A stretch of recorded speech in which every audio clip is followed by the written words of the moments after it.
Hello hello hello everyone, কি অবস্থা সবার, কেমন আছেন আপনারা? সো আজকে আমাদের পরিবেশ রসায়নের প্রথম লেকচার আপনাদের সাথে। তো আজকে আমাদের ইনঅর্গানিক কোর্সের অফিসিয়াল যাত্রা শুরু হতে যাচ্ছে এবং এই ক্লাসে আমরা আপনাদেরকে তিনটা অধ্যায় পড়াবো এই কোর্সে। বেসিক্যালি প্রথমত পরিবেশ রসায়ন, তারপরে হচ্ছে আমাদের পরিমাণগত রসায়ন এবং তারপরে হচ্ছে আমাদের তড়িৎ রসায়ন। তো পরিবেশ রসায়ন পড়াবো আমি তোমাদের সৈকত ভাইয়া, তড়িৎ রসায়ন পড়াবে তোমাদের ডিডিটি ভাইয়া এবং হচ্ছে আমাদের পরিমাণগত রসায়ন পড়াবেন হচ্ছে তোমাদের রহমান ভাইয়া। তো অলরেডি আমাদের আর্কাইভে কিন্তু গত বছরে নেওয়া 3টি অধ্যায়ের ক্লাস আপলোড করে দেওয়া আছে, যেখানে পরিবেশ রসায়ন পড়িয়েছেন তোমাদের এয়ার ভাইয়া এবং পরিমাণগত এবং তড়িৎ রসায়ন দুটিই কিন্তু পড়িয়েছি আমি তোমাদের সৈকত ভাইয়া। সো আর্কাইভে কিন্তু অলরেডি দুইটা পরিমাণগত এবং হচ্ছে তড়িৎ রসায়ন দুইটা অধ্যায় তোমরা পেয়ে যাচ্ছ আমার। এবং একই সাথে আমি এবার হচ্ছে পরিবেশ রসায়ন পড়াবো, তার মানে তোমরা 3টা অধ্যায় কিন্তু আমার সৈকত ভাই সেপারেটলি পেয়ে যাচ্ছ। ঠিক আছে, ওকে। তো সাউন্ড কি ঠিকঠাক মতো শুনতে পাচ্ছ কিনা এবং আমাকে ঠিকঠাক মতো দেখা যাচ্ছে কিনা তোমরা একটু আমাকে কমেন্ট করে জানাতে পারো যে ঠিকঠাক মতো শোনা যাচ্ছে কিনা এবং দেখা যাচ্ছে কিনা। ওকে, সো বেসিক্যালি হচ্ছে নেটের ইস্যুর কারণে আমাদের আগের ক্লাসটা কেটে গেছে, নেটের প্রবলেমের কারণে ক্লাসটা কেটে যাওয়াতে সো ক্লাসটা আবার নতুন করে শুরু করা লাগছে। ওকে, আচ্ছা, সাউন্ড প্রবলেম, সাউন্ড কি ঠিকঠাক মতো শোনা যাচ্ছে একটু কমেন্ট করে জানাও। সাউন্ড ঠিকঠাক মতো শুনতে পারা যাচ্ছে কিনা।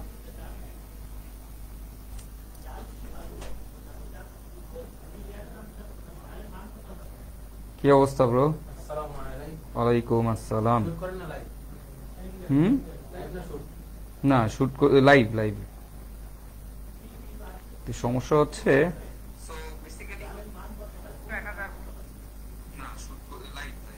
ওকে, না ঠিক আছে, সবকিছুই ঠিক আছে, ঠিক আছে, ওকে ফাইন। তো তাহলে চলো আমরা আমাদের অল ক্লিয়ার আলহামদুলিল্লাহ, তাহলে চলো আমরা আমাদের ক্লাসটা শুরু করে দিই। ঠিক আছে, আচ্ছা। তো দেখো, এই একটা চ্যাপ্টার যে আমরা পড়বো, একটা চ্যাপ্টার যখন আমরা পড়বো তখন ওই চ্যাপ্টারে আমাদের ছোটখাটো বেশ কিছু জিনিস অ্যানালাইসিস করতে হবে। একটা চ্যাপ্টার পড়ার আগে আমাদেরকে বুঝতে হবে ওই চ্যাপ্টারের মধ্যে কি কি জিনিস আছে এবং ওই চ্যাপ্টার থেকে বিগত বছরে আমাদের কি কি প্রশ্ন আসছে সেই জিনিস সম্পর্কে তোমাদের একটা আইডিয়া থাকতে হবে। তাহলে তুমি বুঝতে পারবা যে ওই চ্যাপ্টারটা তোমার জন্য আসলে কতটা ইম্পর্টেন্ট এবং এই চ্যাপ্টারটা তোমাকে এইচএসসিতে এবং তোমার অ্যাডমিশনে তোমাকে কিভাবে হেল্প করবে। ওকে, তো প্রথমেই আমরা হচ্ছে আমাদের এই যে পরিবেশ রসায়ন চ্যাপ্টারটা আছে, এইখান থেকে আমাদের বোর্ডের প্রশ্ন অ্যানালাইসিস করে দেখবো যে বোর্ডে আমাদের কোন বোর্ডে কত মার্ক, মানে কয়টা করে প্রশ্ন আসছে।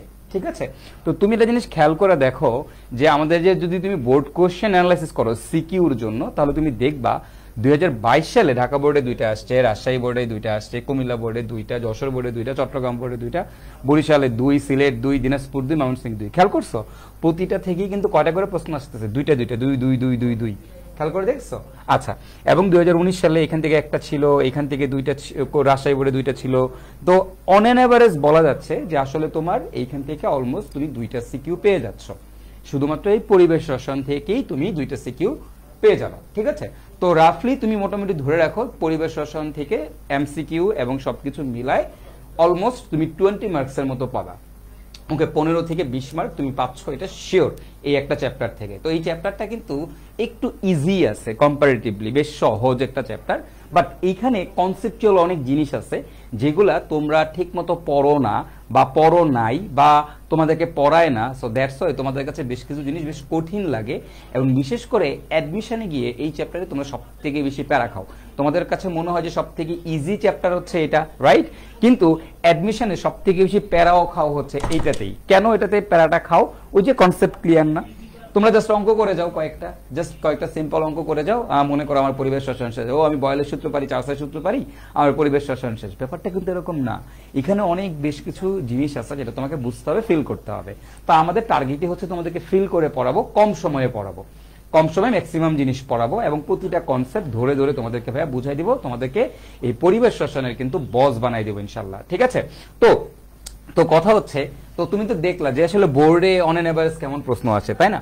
এখন আমরা একটু দেখি আমাদের অ্যাডমিশনে এখান থেকে কিরকম প্রশ্ন আসে। হ্যাঁ, তো তুমি এটা জিনিস যদি দেখো, তুমি যদি একটু বুয়েটের দিকে তাকাও, বুয়েটের জন্য এটা কতটা ইম্পর্টেন্ট একটা চ্যাপ্টার তুমি চিন্তা করতে পারবা না।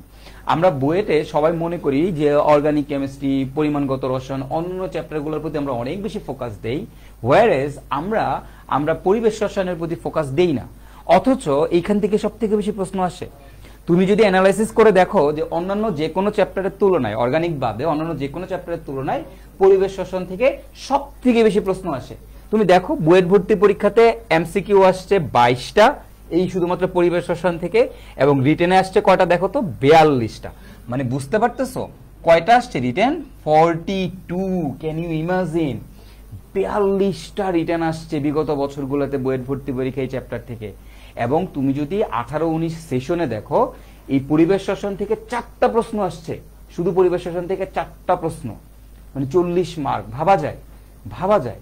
তাহলে বুঝতেই পারতেছো এটা কতটা ইম্পর্টেন্ট একটা চ্যাপ্টার, রাইট? এটা অ্যাডমিশনের জন্য, তোমার একাডেমিকে এটা যতটা না বেশি ইম্পর্টেন্ট, অ্যাডমিশনে তার থেকেও বেশি ইম্পর্টেন্ট। তবে এই একাডেমিকের বেসিক গুলোই তোমার অ্যাডমিশনে কাজে লাগবে, ঠিক আছে? তাহলে একটা প্রথমেই হচ্ছে একটা চ্যাপ্টার ওভারভিউ আমরা নিয়ে নিলাম যে আমাদের কি রকম প্রশ্ন আসে। দেখো এখানে আমার দেওয়া আছে, সো এখান থেকে তুমি বুঝতে পারবা যে কোন জায়গাতে আমার কতবার করে প্রশ্ন আসছে এবং চ্যাপ্টারটা আমার জন্য আসলে কতটা ইম্পর্টেন্ট। তো আমি জাস্ট বুয়েট দিয়ে তোমাদেরকে বুঝাইলাম যে 42 বার রিটেন আসছে। এখন এখান থেকে কি টাইপের প্রশ্ন সাধারণত পরীক্ষায় আসে দেখো, বয়েলের সূত্র, চার্লসের সূত্র মানে গ্যাসের সূত্র, এগুলা কিন্তু তোমরা অনেকটা ফিজিক্সও পড়ে আসছো বা তোমাদের ফিজিক্সেও আছে, রাইট? তাহলে কি ওই সেম জিনিসগুলোই আসে? ভাইয়া কিছুটা ডিফারেন্ট প্রশ্ন আসে এখান থেকে। এখান থেকে বেসিক্যালি থিওরিটিক্যাল প্রশ্ন একটু বেশি আসে, ম্যাথমেটিক্যাল প্রশ্ন কিছুটা কম আসে। এন্ড থিওরিটিক্যাল প্রশ্ন কিরকম ভাইয়া? থিওরিটিক্যাল প্রশ্ন এখানে আসে হচ্ছে যে বেশ কিছু রিঅ্যাকশন বেসড কোশ্চেন আসে, ঠিক আছে? বিক্রিয়া বেসড। ভাইয়া পরিবেশ রসায়ন আবার বিক্রিয়া কই আছে? এই পরিবেশ রসায়নের মধ্যে অনেক বিক্রিয়া আছে, সেগুলো তোমাদেরকে ভাইয়া পড়াবো, আস্তে আস্তে সব দেখাই দিব যে কোন জায়গা থেকে কোন বিক্রিয়াগুলো পড়তে হবে, ঠিক আছে? তাহলে একটু আগে অ্যানালাইসিস করে আগে বুঝো যে আসলে একটা চ্যাপ্টারের কি পড়তে হবে, কোন জায়গা থেকে পড়তে হবে, কিভাবে পড়তে হবে। ওকে, তো আমরা হচ্ছে দেখলাম মোটামুটি একটা ওভারভিউ নিয়ে নিলাম যে আমাদের কি রকম প্রশ্ন অ্যাডমিশন এখান থেকে আসে। তাহলে এটা অ্যাডমিশনের জন্য ইম্পর্টেন্ট চ্যাপ্টার, বুঝিয়ে নিচ্ছ। আচ্ছা, এবার খেয়াল করো, আমার এবার হচ্ছে চ্যাপ্টার অ্যানালাইসিস শিখতে হবে। চ্যাপ্টার অ্যানালাইসিস কি? প্রতিটা চ্যাপ্টার যখন তুমি পড়বা তখন ওই চ্যাপ্টারের মধ্যে কি কি আছে এই জিনিসটা বোঝাটা খুব ইম্পর্টেন্ট, যে ওই চ্যাপ্টারের মধ্যে কি কি জিনিস আছে, ঠিক আছে? তো আমরা মনে করি একটা চ্যাপ্টার মনে হয় একটাই জিনিস, আসলে না। দেখো আমাদের কেমিস্ট্রির যে চ্যাপ্টারগুলো, এগুলোতে অনেকগুলো জিনিসকে একসাথে কম্পাইল করা হয়েছে। তোমাকে যদি বলি ফিজিক্সে, দেখো ফিজিক্সে আলাদা একটা টপিক, আলাদা একটা চ্যাপ্টার, কোনো 2টা চ্যাপ্টার 3টে চ্যাপ্টারকে একসাথে মার্জ করানো হয়নি। বাট আমাদের কি হয়েছে, আমাদের এখন রসায়ন বইতে নতুন ভাবে যে রসায়ন বইগুলো আসছে সেখানে যেটা করা হয়েছে যে বিভিন্ন জিনিসকে একসাথে কম্পাইল করে একটা করে চ্যাপ্টার বানাই দিছে, ঠিক আছে? তো এরকমই আমাদের এই যে পরিবেশ রসায়ন, এই পরিবেশ রসায়নও বেশ কয়েকটা জিনিসকে একসাথে কম্পাইল করে একটা চ্যাপ্টার বানায় দেওয়া হয়েছে। তো এইখানে বেশ কয়েকটা ইন্ডিভিজুয়াল আলাদা আলাদা টপিক আছে, আলাদা আলাদা ইন্ডিভিজুয়াল বেশ কয়েকটা টপিক আছে, ঠিক আছে? তো সেগুলো কি আগে তোমাকে জানতে হবে যে এখানে এই চ্যাপ্টারটার মধ্যে আমার কি কি জিনিস আছে। তো প্রথমে 1 নাম্বার হচ্ছে এখানে পরিবেশ, বায়ুমণ্ডলের উপাদান, বায়ুমণ্ডলের স্তর নিয়ে একটা আলোচনা আছে প্রথম দিকে। তারপরে তোমার হচ্ছে গ্যাসের সূত্র নিয়ে আলোচনা আছে, গ্যাসের গতিতত্ত্ব নিয়ে আলোচনা আছে, আদর্শ গ্যাস ও বাস্তব গ্যাস নিয়ে আলোচনা আছে, ঠিক আছে? এবং এই যে এই তিনটা বেসিক্যালি এই তিনটাকে আমরা বলতে পারি আমাদের গ্যাসের সূত্র। এবং এইটা হচ্ছে আসলে আমাদের গ্যাসের সূত্রসমূহের মধ্যেই পড়ে যায়। তিনটা জিনিস আসলে কো রিলেটেড, একটার সাথে আরেকটা রিলেটেড, ঠিক আছে? আচ্ছা, তাহলে ফাইন, এই তিনটা বুঝলাম না হয় ভাই, এই তিনটা রিলেটেড, বাকিগুলা আসলে এইটার সাথে এগুলোর কোনো আসলে এরকম রিলেশন নাই। এরপরে দেখো বিভিন্ন ধরনের শিল্প বর্জ্য ও বায়ু দূষণ, এটা একটা আলাদা সেগমেন্ট, আলাদা টপিক এর মধ্যে ঢুকাই দেওয়া হয়েছে। তারপরে পানির বিশুদ্ধতার মানদণ্ড, এটা একটা আলাদা টপিক, এটাও ঢুকাই দেওয়া হয়েছে। এরপর দেখো এসিড ক্ষার মতবাদ, এটা আসলে এখানে ঢুকানোর কোনো মানেই হয় না, এটা এখানে ঢুকানোর কোনো মানেই হয় না ভাই। এটা থাকবে আমার রাসায়নিক পরিবর্তনের মধ্যে। এটা কই থাকবে? রাসায়নিক পরিবর্তনের মধ্যে। কারণ কি? কারণ সেখানে আমরা পিএইচ বাফার নিয়ে আলোচনা করি। আমি পিএইচ বাফার নিয়ে আলোচনা করি, আমার রাসায়নিক পরিবর্তনে এসিড ক্ষার মতবাদ নাই। আমি জানি না কেন যে আমার সেকেন্ড পেপারে এইটারে এখান দিয়ে পরিবেশ রসায়নের মধ্যে ঢুকাইছে, আমার আসলে কোনো মাথায় ঢুকে নেই এই জিনিসটা, ঠিক আছে? টিচাররাই ভালো জানে, যারা নীতি নির্ধারণ পর্যায়ে আছে, যারা বই বানায় বা এই অনুমোদন দেয়, তারাই আসলে এটা ভালো বলতে পারবে কেন দিছে। তো এটা আসলে থাকার কথা ছিল আমার রাসায়নিক পরিবর্তনে, বাট এটা আমার পরিবেশ রসায়নের মধ্যে দিয়ে দিছে। তাহলে দেখো মানে আলটিমেটলি দেখো এখানে আসলে অনেকগুলো জিনিসকে একসাথে কম্পাইল করা হয়েছে এবং প্রত্যেকটা আসলে ডিফারেন্ট ডিফারেন্ট, যেমন এই তিনটা বাদে বাকি প্রতিটাই আসলে আমাদের কি বলতো একটা ইন্ডিভিজুয়াল সেগমেন্ট। ওকে, তো আমরা সবাই যেটা করি, আমরা সবাই আসলে এইটার উপর ফোকাস করি, এই জায়গাটাতে আমরা ফোকাস করি, আমরা আসলে এই টপিকগুলাই পড়ি, ঠিক আছে? আমরা এই টপিকগুলাই পড়ি এবং এসিড ক্ষার মতবাদ এটা আমরা কম বেশি সবাই পড়ি। বাট এই যে তিনটা জিনিস আছে, এই তিনটা জিনিস আমরা পড়ি না, বা এই তিনটা জিনিস আমরা ইগনোর করে চলে যাই। তো এই তিনটা জিনিস ইগনোর করে চলে যাওয়ার কারণে দেখা যায় অ্যাডমিশনে এই তিন জায়গা থেকেই সবচেয়ে বেশি প্রশ্ন আসে, স্পেশালি বুয়েট ভর্তি পরীক্ষাতে। ঠিক আছে, তো আমাদের অ্যাডমিশনে বেসিক্যালি এইগুলা থেকেই প্রশ্ন বেশি আসে। ঠিক আছে, এগুলো থেকেও আসে না তা না, আসে, বাট অ্যাডমিশনে যেই জায়গাগুলো তোমার আসে এবার তুমি স্কিপ করো, সেখান থেকে টিচার আসলে বেশি প্রশ্ন করতে চায়। এটা আসলে একটা ট্রেন্ড আর কি, বুঝছো, যে তোমার বই সিলেবাসের মধ্যে আছে বাট তুমি স্কিপ করো ওই জিনিসগুলোকে, তুমি পড়ো না, তো টিচাররা জানে কোন জিনিসগুলো স্টুডেন্ট স্কিপ করে, তো সেখান থেকে টিচাররা পিক করে কোশ্চেন দিয়ে দেয়। ঠিক আছে, তো এই জায়গাগুলো আমাদের অ্যাডমিশনের জন্য ইম্পর্টেন্ট। সো আমরা এখান থেকে তো পড়বো, সব তো পড়বোই, সাথে এগুলোকেও আমরা আসলে ফোকাস দিব, এগুলোকে আমরা ছেড়ে দিব না। তো এখান থেকেও আমরা ডিটেইলি পড়াশোনা করব, প্রতিটা টপিক নিয়ে আমরা ইন ডিটেল পড়াশোনা করব, এন্ড আশা করি তোমরা প্রতিটা টপিকেই তোমরা কি হয়ে যাবে, ইনশাআল্লাহ বস হয়ে যাবে। ঠিক আছে, তাহলে প্রথম কথা হচ্ছে যে আমার চ্যাপ্টার সম্পর্কে একটা ওভারভিউ আমি পাইছি কিনা বলো। আমি কি জানি এখন আমার এই চ্যাপ্টারের মধ্যে কি কি আছে? হ্যাঁ ভাই, আমি এখন জানি আমার এই চ্যাপ্টারের মধ্যে কি কি আছে। তো একটা চ্যাপ্টার কেমিস্ট্রিতে যখন তুমি পড়বা, এইভাবে আগে অ্যানালাইসিস করে নিবা যে এই চ্যাপ্টারের মধ্যে কি কি টপিক আসলে আমার আছে।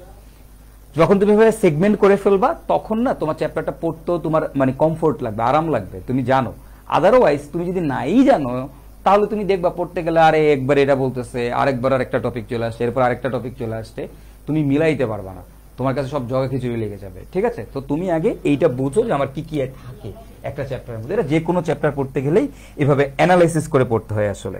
ঠিক আছে, তাহলে মোটামুটি আমরা একটা ওভারভিউ পাইলাম। তো আমাদের তাহলে বলো তো আজকে আমরা তাহলে, তোমরা একটু গেস করো, আমরা তাহলে প্রথম কি দিয়ে শুরু করব আজকে? আমরা কোন টপিকটা দিয়ে শুরু করব বলো তো ভাইয়ারা?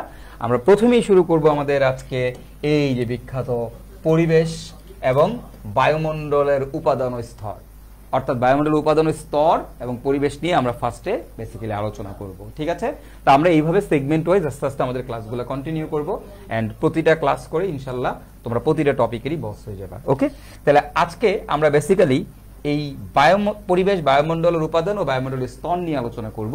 তো এইখানে বেশ কিছু ইম্পর্টেন্ট টপিক আছে, যে টপিকগুলা আমার এমসিকিউর জন্য অনেক বেশি ইম্পর্টেন্ট। এইখান থেকে প্রচুর এমসিকিউ আসে, প্রচুর মানে প্রচুর এমসিকিউ আসে। সো এই অংশটা আমার এমসিকিউর জন্য খুবই খুবই খুবই ইম্পর্টেন্ট একটা অংশ। তা আমরা এই অংশটা নিয়ে এখন তোমাদের সাথে আলোচনা করব ইনশাল্লাহ। ঠিক আছে, তো এইগুলা নিয়ে আলোচনা করব। তো প্রথমেই আমি তোমাদেরকে আগে একটু দেখাই যে বায়ুমণ্ডলের উপাদান। তো যেহেতু বায়ুমণ্ডল নিয়ে পড়বা, তাহলে বায়ুমণ্ডলের মধ্যে কি কি থাকে এটা আসলে তোমাকে আগে বুঝতে হবে। ওকে, তো আমাদের যে বায়ুমণ্ডল আছে, আমাদের যে বায়ুমণ্ডল ইউজুয়ালি এই যে তুমি যে এই যে এখন যে অংশটুকু তুমি দেখতে পাচ্ছ, বা তোমার আশেপাশে তুমি যে বাতাস নিতেছো, যাই নিতেছো, তোমার আশেপাশে যা দেখতেছো, এটাই তো তোমার বায়ুমণ্ডল, রাইট? এই বায়ুমণ্ডলের মধ্যে কি কি উপাদান থাকে বা বায়ুমণ্ডলের প্রধান উপাদান কি? দেখো, বায়ুমণ্ডলের প্রধান উপাদান হচ্ছে নাইট্রোজেন, সব থেকে বেশি পরিমাণে থাকে। ওকে, এবং আয়তনের হিসাবে নাইট্রোজেন থাকে 77.16%, আর ভর হিসাবে নাইট্রোজেন থাকে 74.68%। ওকে, তারপরে কি থাকে? অক্সিজেন গ্যাস থাকে, তারপর আমাদের বিভিন্ন ধরনের নিষ্ক্রিয় গ্যাস থাকে, হ্যাঁ, তারপরে যেমন আর্গন টার্গন থাকে, তারপর আমাদের কার্বন ডাই অক্সাইড গ্যাস থাকে, এবং আমাদের বেশ কিছু জলীয় বাষ্প থাকে, এবং এরপরে ধূলিকণা থাকে। ওকে, আরো ধূলিকণা টুলিকণা অনেক কিছুই থাকে বায়ুমণ্ডলে। এখানে তুমি জানো না যে আমরা মাস্ক কেন পরি, কারণ প্রচুর বাতাসের মধ্যে প্রচুর ধূলিকণা হাবিজাবি জিনিস আছে, এই জন্যই তো আমরা মাস্ক টাস্ক পরে থাকি, রাইট? তো তার মানে এই উপাদানগুলোর সাথে আরো কিছু ধূলিকণা টুলিকণাও থাকে। ঠিক আছে, তাইলে এগুলার আয়তন পার্সেন্ট হিসাবে মানে আয়তনের সাপেক্ষে কে কত পার্সেন্ট আছে, এটা একটা খুবই ইম্পর্টেন্ট জিনিস এমসিকিউর জন্য। তোমাদের কষ্ট করে এই জিনিসটা আসলে মুখস্থই করতে হবে। এবং ভর হিসাবে কত পার্সেন্টেজ আছে, এটাও তোমার এমসিকিউর জন্য তোমাকে মুখস্থ করতে হবে। স্পেশালি ভাইয়া তোমার মেডিকেল অ্যাডমিশন টেস্টের জন্য এই জিনিসগুলো অনেক বেশি ইম্পর্টেন্ট। এবং একই সাথে আমাদের বুয়েট ভর্তি পরীক্ষা তো মাঝে মধ্যে এই টাইপের কিছু উর্গিস দুর্গিস প্রশ্ন দিয়ে দেয়, বিলকি ঝিলকি প্রশ্ন দিয়ে দেয়। কিরকম? তোমার দিয়ে দিবে বায়ুমণ্ডলের উপাদান, এগুলো দিয়ে দিবে, দিয়া তোমার ভর হিসাবে এই পার্সেন্টেজ দিয়া এগুলো ফাঁকা রাখবে, বলবে এগুলা লেখো 10 নাম্বার, এগুলো লেখো 10 নাম্বার। এগুলো এই ধরনের প্রশ্ন বুয়েটে আসে পরিবেশ রসায়ন থেকে, একদম পুরা পরিবেশ রসায়ন থেকে উর্গিস দুর্গিস প্রশ্ন আসে। আমরা দেখাবো আস্তে আস্তে ক্লাসে, তোমাদেরকে দেখাবো যে বুয়েট ভর্তি পরীক্ষাতে বা সিকের ওয়েটে বিভিন্ন জায়গায় কি ধরনের প্রশ্ন আসছে এখান থেকে, সেগুলো তোমাদেরকে ক্লাসে দেখানো হবে, সমস্যা নেই। তো এই ধরনের প্রশ্ন আসতে পারে, এই জন্য এই জিনিসগুলো তোমাদের আসলে একটু মনে রাখাটা জরুরি, সেটা তোমাদের মনে রাখতে হবে। ওকে, আচ্ছা, এখন ভর হিসাবে এত পার্সেন্ট। তো তোমরা কি জানো এই যে ভর হিসাবে বায়ুমণ্ডলের ভর কত? কেউ কি বলতে পারবা আমাদের ভাইয়া বায়ুমণ্ডলের ভর কত? এনিওয়ান কারো কোনো আইডিয়া আছে বায়ুমণ্ডলের মোট ভর কত? আমাদের যে বায়ুমণ্ডল আছে এটার মোট ভর কত? এটার মোট ভর কত জানো? বায়ুমণ্ডলের মোট ভর হচ্ছে 5.5 into 10 to the power 15 ton. তাহলে আমাদের বায়ুমণ্ডলের মোট ভর কত? মোট ভর ইকুয়াল টু হচ্ছে 5.5 into 10 to the power 15 ton. বুঝছো? টন। এটার ভর খেয়াল করছো, কেজি না, টন। তাহলে 5.5 into 10 to the power 15 ton. তার মানে বায়ুমণ্ডলের ওজন আছে, রাইট? এবং কথা হচ্ছে এই ওজনটা আসলে পৃথিবীর সাপেক্ষে কত? পৃথিবীর ওজনের সাপেক্ষে কত জানো? হ্যাঁ, এইটা লিখবা যা কিনা পৃথিবীর ভরের 10 লক্ষ ভাগের 1 ভাগ। পৃথিবীর ভরের 10 লক্ষ ভাগের 1 ভাগ। তার মানে বলো পৃথিবীর ভর কত বেশি? চিন্তা করো। তাহলে এটা হচ্ছে পৃথিবীর ভরের 10 লক্ষ ভাগের 1 ভাগ। তাহলে বায়ুমণ্ডলের ভর কত, ওজন কত? যদি তোমার কখনো প্রশ্ন বলে 5.5 into 10 to the power 15 ton, যেটা পৃথিবীর ভরের কত? 10 লক্ষ ভাগের 1 ভাগ। এগুলো সব আসলে এমসিকিউর জন্য বেশ কিছু ইনফরমেশন আমি তোমাদেরকে লিখে দিচ্ছি, ঠিক আছে? আচ্ছা, এখন একটা জিনিস মনে রাখবা, আমাদের উপরের দিকে যদি যাই, আমরা যত উপরের দিকে উঠবে একটা বায়ুমণ্ডলের, আমাদের যত উপরের দিকে তুমি যাবা ঘনত্ব তত কমতে থাকবে। ওকে, তাহলে মনে রাখবা বায়ুমণ্ডলের উপরের দিকে গেলে বায়ুমণ্ডলের উপরের দিকে উঠলে উপরের দিকে উঠলে তুমি বায়ুমণ্ডলের যত উপরের দিকে উঠলে কি হয় জানো? এই যে বায়ুমণ্ডলের উপাদানগুলো আছে না, এগুলোর ঘনত্ব তত কমতে থাকে। ঘনত্ব কি হতে থাকে? তত কমতে থাকে। তাহলে বায়ুমণ্ডলের আমরা যত উপরের দিকে উঠলে কি হবে? ঘনত্ব কমবে এবং একই সাথে আমাদের চাপও কমে যাবে। তাহলে দেখো যে বায়ুমণ্ডলের উপরের দিকে উঠলে কি হচ্ছে? ঘনত্ব কমে যাচ্ছে, আবার কি চাপও কমে যাচ্ছে। তোমরা তো জানো আমাদের বায়ুমণ্ডলের চাপ কত? বায়ুমণ্ডলের চাপ হচ্ছে 1 অ্যাটমসফিয়ার, বা আমরা বলতে পারি 760 মিলিমিটার মার্কারি। এটা তোমরা জানো, সবাই জানো, রাইট? 760 মিলিমিটার মার্কারি বা 1 অ্যাটমসফিয়ার, এটা হচ্ছে আমাদের বায়ুমণ্ডলের চাপ, কি তাই না? আচ্ছা, এখন কথা হচ্ছে তুমি যত উপরের দিকে উঠবা, পৃথিবীর যত উপরের দিকে উঠবা, তোমার এই বায়ুমণ্ডলের উপাদানগুলো যে গ্যাসগুলো আছে এদের ঘনত্ব কমতে থাকবে, সাইমালটেনিয়াসলি তোমার প্রেসারও কমতে থাকবে। ওকে, দেখো উপরের দিকে গেলে গ্যাস কম, তাহলে অবভিয়াসলি তোমার প্রেসার কি কম, কারণ আমাদেরকে প্রেসার, এই যে আমি যে বলি 1 অ্যাটমসফিয়ার প্রেসার কে দিচ্ছে? বায়ুমণ্ডলের এই উপাদানগুলোই তো এসে আমার চাপ দিতেছে। এটা কি তোমরা বলি বায়ুমণ্ডলের চাপ। তাহলে উপরের দিকে গেলে যদি ঘনত্ব কমতে থাকে তাহলে চাপও কি হবে? কমে যাবে, তাই না? আচ্ছা, এবং আরেকটা এমসিকিউর জন্য মনে রাখবা, প্রতি বর্গ ইঞ্চিতে বায়ুমণ্ডলের চাপ কত? প্রতি বর্গ ইঞ্চিতে বায়ুমণ্ডলের চাপ কত? এই একটা এমসিকিউ মনে রাখবে। এগুলো সব আমি এমসিকিউর জন্য লিখে দিচ্ছি। প্রতি তোমাদের বর্গ ইঞ্চিতে, যেন বই পড়তে গিয়ে যেন নতুন করে কিছু না পড়তে হয়। প্রতি বর্গ ইঞ্চিতে মানে এই ছোট্ট একটা জায়গা, প্রতি বর্গ ইঞ্চিতে বায়ুমণ্ডলের চাপ কত? বায়ুমণ্ডলের চাপ প্রতি বর্গ ইঞ্চিতে বায়ুমণ্ডলের চাপ হচ্ছে 14.7 পাউন্ড। 14.7 পাউন্ড। ওকে, প্রতি বর্গ ইঞ্চিতে, এটাও পরীক্ষায় আছে, প্রতি বর্গ ইঞ্চিতে বায়ুমণ্ডলের চাপ হচ্ছে 14.7 পাউন্ড। এটা এমসিকিউর জন্য, ঠিক আছে? এটাও আমাদের এমসিকিউর জন্য বেসিক্যালি। ওকে, তাহলে দেখো এখান থেকে আমরা মোটামুটি বায়ুমণ্ডলের উপাদানগুলো সম্পর্কে জানলাম। তাহলে বায়ুমণ্ডলের প্রধান উপাদান কে? নাইট্রোজেন, তারপরে কে? অক্সিজেন, তারপরে কে? নিষ্ক্রিয় গ্যাস, এরপরে কে? কার্বন ডাইঅক্সাইড, এরপরে কে? জলীয় বাষ্প, রাইট? আচ্ছা, এরপরে কে থাকে? ধূলিকণা থাকে, সামান্য পরিমাণে ওজোন থাকে। ওকে, ওজোন গ্যাস, O3 গ্যাস থাকে সামান্য পরিমাণে। তো এগুলো হচ্ছে আমাদের আয়তন হিসেবে। তো আয়তন হিসেবে পার্সেন্টেজটা বেশি ইম্পর্টেন্ট, এটা পরীক্ষাতে আসে। আবার স্যাররা চাইলে এমসিকিউতে ভর হিসেবেও দিতে পারে। সো দুইটি আমরা মুখস্থ করে রাখবো, এবং এখানে ছোটখাটো কিছু ইনফরমেশন দিয়ে দিলাম যেটা তোমার জন্য এমসিকিউর জন্য ইম্পর্টেন্ট। ওকে, তো এমসিকিউর জন্য যেসব লাইন ইম্পর্টেন্ট, যে ছোট ছোট জিনিসগুলো ইম্পর্টেন্ট, সেগুলো ভাইয়া ক্লাসের মধ্যেই বলে দিব, প্যারা নেওয়ার কোনো দরকার নাই। আমার ক্লাস লেকচার ভালো মতো করলে, আমার ক্লাসের নোট দেখলেই তুমি তোমার সকল এমসিকিউ সিকিউ সব সলভ করতে পারবা, একই সাথে অ্যাডমিশনের সকল প্রশ্ন সলভ করতে পারবা, ঠিক আছে? সো টেনশন করার কোনো দরকার নেই, ভাইয়ার ক্লাস করলেই হবে, ঠিক আছে? ক্লাস মনোযোগ দিয়ে করবা, ক্লাসের স্লাইড ভালো মতো করে দেখবা, এরপরে তুমি বই পড়বা। কোন বইটা পড়বা? তোমার পছন্দ মতো যে কোনো একটা বই পড়বা, সেটা হাজারি স্যার অথবা কবির স্যার, এই দুইটা রাইটারের একটা বই পড়বা। গুহ স্যারের বই থিওরিটিক্যালি পড়ার দরকার নাই, গুহ স্যারের বই থেকে কিছু ম্যাথ সলভ করতে পারো, যদি তোমার হাজারী স্যার এবং কবির স্যারের বইয়ের ম্যাথ সলভ করা থাকে। হাজারী স্যার এবং কবির স্যার শেষ করে এক্সট্রা ম্যাথমেটিক্যাল প্রবলেম সলভ করার জন্য তুমি গুহ স্যারের বই দেখতে পারো, বাট তোমাকে হাজারী স্যার বা কবির স্যারের যে কোনো একটা বই তোমাকে পড়তে হবে।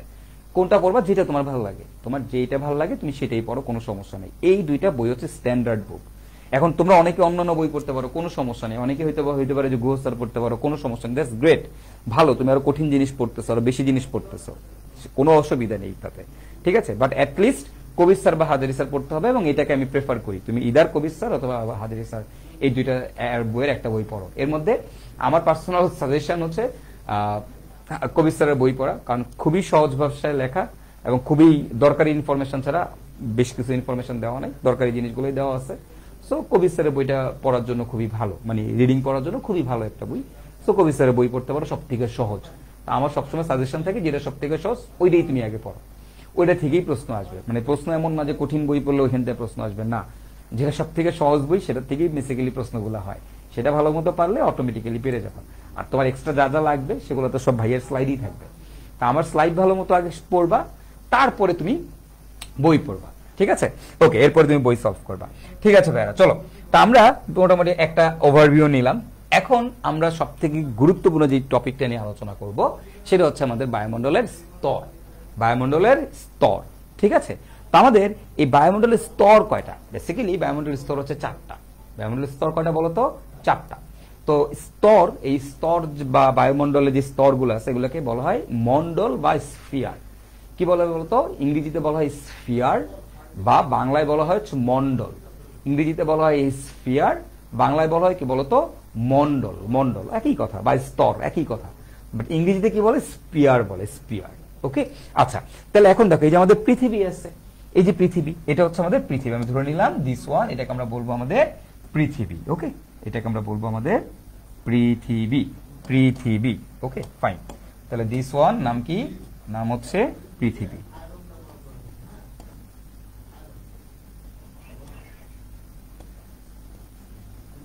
এটা হচ্ছে আমাদের পৃথিবী। হ্যাঁ, তাহলে এটা যদি আমাদের আর্থ হয়, পৃথিবী হয়, তাহলে দেখো এটা কি? এটা হচ্ছে পৃথিবীর সারফেস। এটা হচ্ছে পৃথিবীর সারফেস, যেখানে আমরা থাকি, মানে আমরা হচ্ছে পৃথিবীর এই সারফেসের মধ্যে থাকি, তাই না? আচ্ছা, তাহলে এটা হচ্ছে পৃথিবী, আমরা এই পৃথিবীর সারফেসের মধ্যে আছি। That's great. আচ্ছা, এখন খেয়াল করো তো, তুমি কোথায় আছো? তুমি পৃথিবীর সারফেসের মধ্যে আছো। তুমি ধরো এই জায়গাতে আছো, বলো তো, তাহলে তুমি কার উপরে আছো? তুমি পৃথিবীর উপরে আছো। এখন পৃথিবী থেকে কত কিলোমিটার উপরে আছো? তোমাকে যদি বলা হয় ভাই তুমি পৃথিবী থেকে কত কিলোমিটার উপরে আছো, তুমি কি বলতে পারবা পৃথিবী থেকে কত কিলোমিটার উপরে আছো? ভাই 0 কিলোমিটার উপরে আছো। বা দেখো তো, এটাও কি পৃথিবীর সারফেস না? এটাও পৃথিবীর সারফেস। এটা কি? এটাও পৃথিবীর সারফেস। এটা কি? এটাও পৃথিবীর সারফেস। এগুলো সবই কিন্তু আমাদের পৃথিবীর সারফেস। তো এই যে পৃথিবীর সারফেস তুমি দেখতে পাচ্ছ, এই পৃথিবীর সারফেসের উপর যখন তুমি দাঁড়ায় থাকবা, তখন তুমি পৃথিবী থেকে কত কিলোমিটার উপরে আছো? ভাইয়া পৃথিবী পৃষ্ঠ থেকে তুমি 0 কিলোমিটার উপরে আছো। কত কিলোমিটার? 0 কিলোমিটার। আমরা যে জায়গাতে থাকি এটাকেই বলা হয় পৃথিবী পৃষ্ঠ, এটাকে আমরা ধরে নিই 0 কিলোমিটার। তার মানে আমি বলতে পারি আমার এই যে পৃথিবীর সারফেসটা আছে এটা কত কিলোমিটার? 0 কিলোমিটার। এটা হচ্ছে আমাদের 0 কিলোমিটার। পৃথিবীর সারফেসটা হচ্ছে আমাদের কত কিলোমিটার? 0 কিলোমিটার উপরে আছে। এখন এই পৃথিবী পৃষ্ঠ থেকে 12 থেকে 15 কিলোমিটার, 12 থেকে 15 কিলোমিটার উচ্চতা পর্যন্ত, পৃথিবী পৃষ্ঠ থেকে এই উপরের দিকে 12 থেকে 15 কিলোমিটার উপরে পর্যন্ত উঠবা। হ্যাঁ, উঠলে এই 12 কিলোমিটার, মানে ম্যাক্সিমাম বইতে 12 কিলোমিটার দেওয়া, এটা বেসিক্যালি 12 থেকে 15 কিলোমিটার উপর পর্যন্ত যে রিজিয়নটা আছে, যে বায়ুমণ্ডলের স্তর, এই যে বায়ুমণ্ডলটা আছে এই পৃথিবী থেকে 15 কিলোমিটার, 12 থেকে 15 কিলোমিটার পর্যন্ত, এইটাকে আমরা বলি হচ্ছে আমাদের ট্রপোস্ফিয়ার।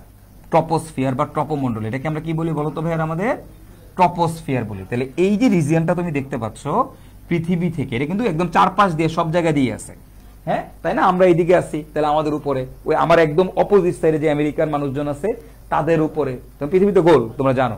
তাহলে এই চারপাশ দিয়ে যে বলয়টা আছে, এই পুরো পৃথিবীর 12 কিলোমিটার পর্যন্ত যে রেডিয়াসে যে বলয়টা আছে, বায়ুমণ্ডলের উপাদান দিয়ে যেই বায়ুমণ্ডলের স্তরটা আছে, এটা কি বলি হচ্ছে আমরা আমাদের ট্রপোস্ফিয়ার। এটাকে আমরা কি বলি বলতো ভাইয়ারা?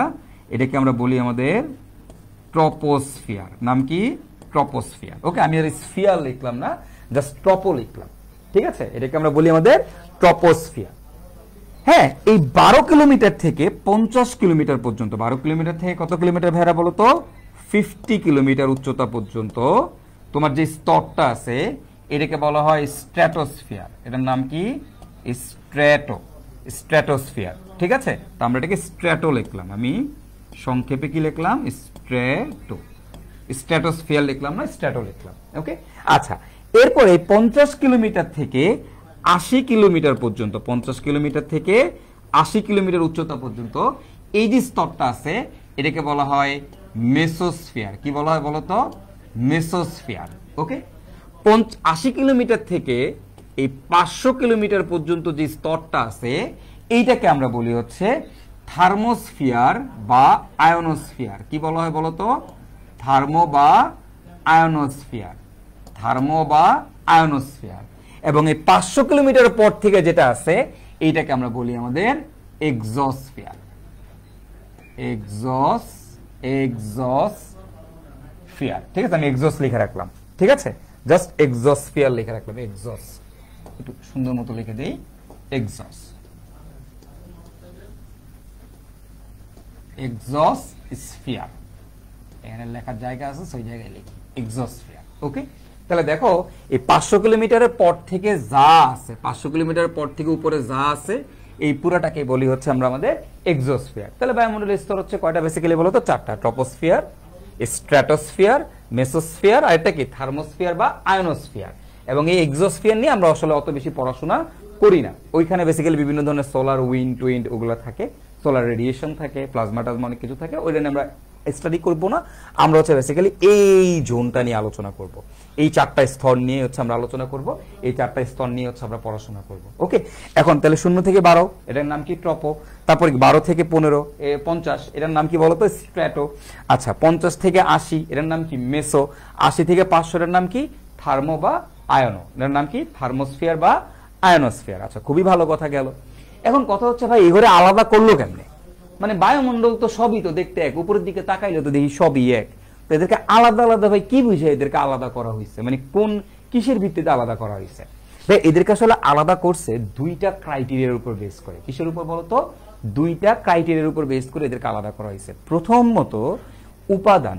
প্রথমত কি বলতো? উপাদান। দেখা গেছে কি জানো, যে পৃথিবী থেকে তুমি যখন উপরের দিকে উঠতে থাকবা একটা সার্টেন লেভেল উপর পর্যন্ত উঠলে এক ধরনের উপাদান পাওয়া যায়, এরপরে এটা ক্রস করলে দেখা গেছে আরেক ধরনের উপাদান পাওয়া যায়, তারপরে আবার একটু ক্রস করলে আবার আরেক ধরনের উপাদান পাওয়া যায়।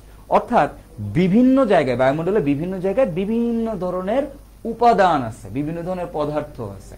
তো দেখা গেছে যে একটা জোনের মধ্যে এই পদার্থ, আরেকটা জোনে আরেক ধরনের পদার্থ, আরেকটা জোনে আরেক ধরনের পদার্থ। এই যে কি ধরনের উপাদান আছে এই উপাদানগুলোর উপর বেস করে তোমার কি হয়েছে? এদেরকে আলাদা করা হয়েছে। এবং একই সাথে দেখা যায় উপাদান চেঞ্জ হওয়ার সাথে সাথে টেম্পারেচারেরও একটা ভেরিয়েশন দেখা যায়। কোনো কোনো স্তরে টেম্পারেচার বেশি, কোনো কোনো স্তরে টেম্পারেচার কম। এই যে উপাদান ভ্যারি করতেছে সাথে সাথে ওই স্তরে টেম্পারেচারও ভ্যারি করতেছে। এই যে উপাদানের সাথে সাথে যে টেম্পারেচার ভ্যারি করতেছে এই 2টা ক্রাইটেরিয়াকে ম্যাচ করায় কি করা হয়েছে? 4টা ভাগে ভাগ করা হয়েছে। তার মানে তুমি এটা বুঝেই গেছো আমাদের যে 4টা ভাগ আছে এই 4টা ভাগে 2টা জিনিসের বেসিক ডিফারেন্স থাকবে। কি কি বলতো? উপাদান, আরেকটা কি বলতো? টেম্পারেচার। 2টা জিনিসের বেসিক ডিফারেন্স থাকবে, রাইট? তো আমরা এগুলা নিয়ে এখন আলোচনা করব কোন জায়গায় কি উপাদান থাকে। ঠিক আছে, কোন জায়গায় কি উপাদান থাকে। এখন শুনো, একটা মজার কাহিনী শুনো। সেটা হচ্ছে এই জোনটার নাম কি? এই যে এই পুরা জোনটার নাম কি বলতো? আমাদের এই পুরা জোনটার নাম হচ্ছে এই যে আমাদের এই জোনটা দেখতে পাচ্ছ না, এই জোনটার নাম কি তোমরা বলতে পারবা? আমাদের এই জোনটার নাম কি? আমাদের এই জোনটার নাম হচ্ছে ট্রপোস্ফিয়ার।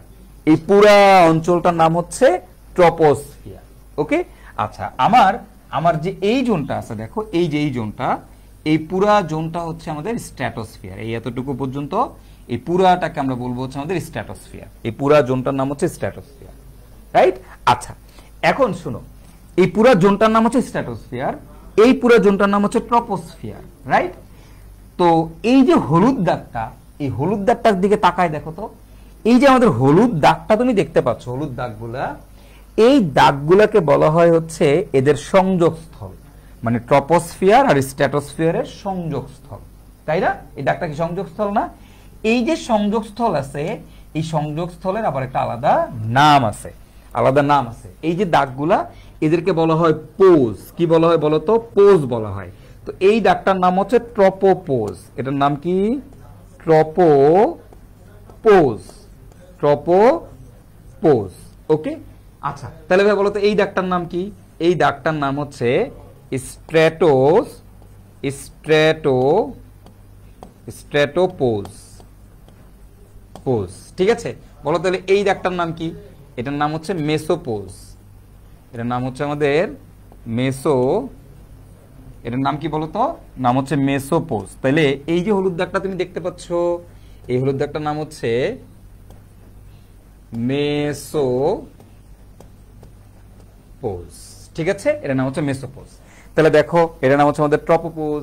তার মানে কি এদের যে সংযোগ স্থল সেটাকে ট্রটোস্ফিয়ার বলে না, ট্রপোস্ফিয়ার বলে না বা স্ট্র্যাটোস্ফিয়ার বলে না, এগুলোকে বলা হয় পোজ। তাহলে এই হলুদ এই যে দাগগুলো দেখতে পাচ্ছ না, সংযোগ স্থলগুলা, এগুলোকে বলা হচ্ছে পোজ। তাহলে এটা আজকে বলবো আমরা ট্রপোপোজ, এটাকে স্ট্র্যাটোপোজ, এটাকে আমরা বলবো কি মেসোপোজ, তাই না? তাহলে এর উপরটার নাম কি? থার্মোপোজ বা আয়নোপোজ, রাইট? মানে সিম্পল, মানে দাগগুলোকে সংযোগ স্থলকে এক একটা পোজ বলা হয়। ক্লিয়ার? আর এই পুরো জোনটাকে কি বলা হয়? ট্রপোস্ফিয়ার। এই পুরো জোনটাকে বলা হয় ট্রপোস্ফিয়ার, এই পুরো জোনটাকে বলা হয় স্ট্র্যাটোস্ফিয়ার, এই পুরো জোনটাকে বলা হয় মেসোস্ফিয়ার, এটাকে বলা হয় থার্মোস্ফিয়ার বা আয়নোস্ফিয়ার। ওকে, তো এখন আমরা দেখব আমাদের এই যে ট্রপোস্ফিয়ার আছে, আমাদের এই ট্রপোস্ফিয়ারে কি কি উপাদান আছে, ট্রপোস্ফিয়ারটা কি কি উপাদান দ্বারা তৈরি। দেখো তো তুমি আমি আমরা কোন কোন কোন কোন কোন স্তরে আছি, একটু কমেন্ট করে জানাও তো যে ভাই তুমি আমি আমরা আসলে কোন স্তরে আছি বলো তো। আমরা কোথায় আছি? আমরা ট্রপোস্ফিয়ারে আছি। আমাদের চারপাশে যে বাতাস টাতাস যাই দেখতেছো এটাই তো ট্রপোস্ফিয়ার। তুমি উপরের দিকে তাকাইলে যে যা দেখো, আকাশ আসমান যা দেখতেছো, এগুলো সবই কি? Troposphere, right? তাহলে আমরা আসলে কোনটা কোথায় আছি? আমরা আসলে ট্রপোস্ফিয়ারে আছি। এবং এই ট্রপোস্ফিয়ারের উপাদান কি? বা ট্রপোস্ফিয়ারের উপাদান খুবই সিম্পল, ট্রপোস্ফিয়ারের উপাদান খুবই সিম্পল। সেটা কি বলতো? সেটা হচ্ছে আমাদের কি নরমাল বায়ুমণ্ডলের যে উপাদান, মানে তুমি নরমালি কি দেখো? আশেপাশে বাতাস দেখো, আর বাতাসের মধ্যে কি থাকে বলতো? বাতাসের মধ্যে কি থাকে? বাতাসের মধ্যে এই যে একটু আগে আমরা দেখে আসছি, এই যে দেখো নাইট্রোজেন থাকে, অক্সিজেন থাকে, নিষ্ক্রিয় গ্যাস থাকে, কার্বন ডাইঅক্সাইড থাকে, জলীয় বাষ্প থাকে, তাই না? এগুলো থাকে না? এই যে উপাদানগুলো, এগুলোই তো বায়ুমণ্ডলের মেইন উপাদান, তাই না? তাই ট্রপোস্ফিয়ারে কি থাকে? এগুলোই তো থাকে। তুমি নিঃশ্বাসের সাথে কি নিচ্ছ? অক্সিজেন নিচ্ছ, তাই না? তাইলে এই ট্রপোস্ফিয়ারের উপাদানগুলো কি? বেসিক্যালি ট্রপোস্ফিয়ারের উপাদানগুলো হচ্ছে আমাদের এই নাইট্রোজেন, এই যে আমাদের অক্সিজেন, বুঝছো? নাইট্রোজেন, অক্সিজেন, কার্বন ডাইঅক্সাইড, তারপর হচ্ছে আমাদের নিষ্ক্রিয় গ্যাস, জলীয় বাষ্প, তাই না? নাইট্রোজেন, অক্সিজেন, কার্বন ডাইঅক্সাইড, তারপরে নিষ্ক্রিয় গ্যাস, তারপরে কি বলতো? জলীয় বাষ্প, তারপরে কি বলতো? ধূলিকণা,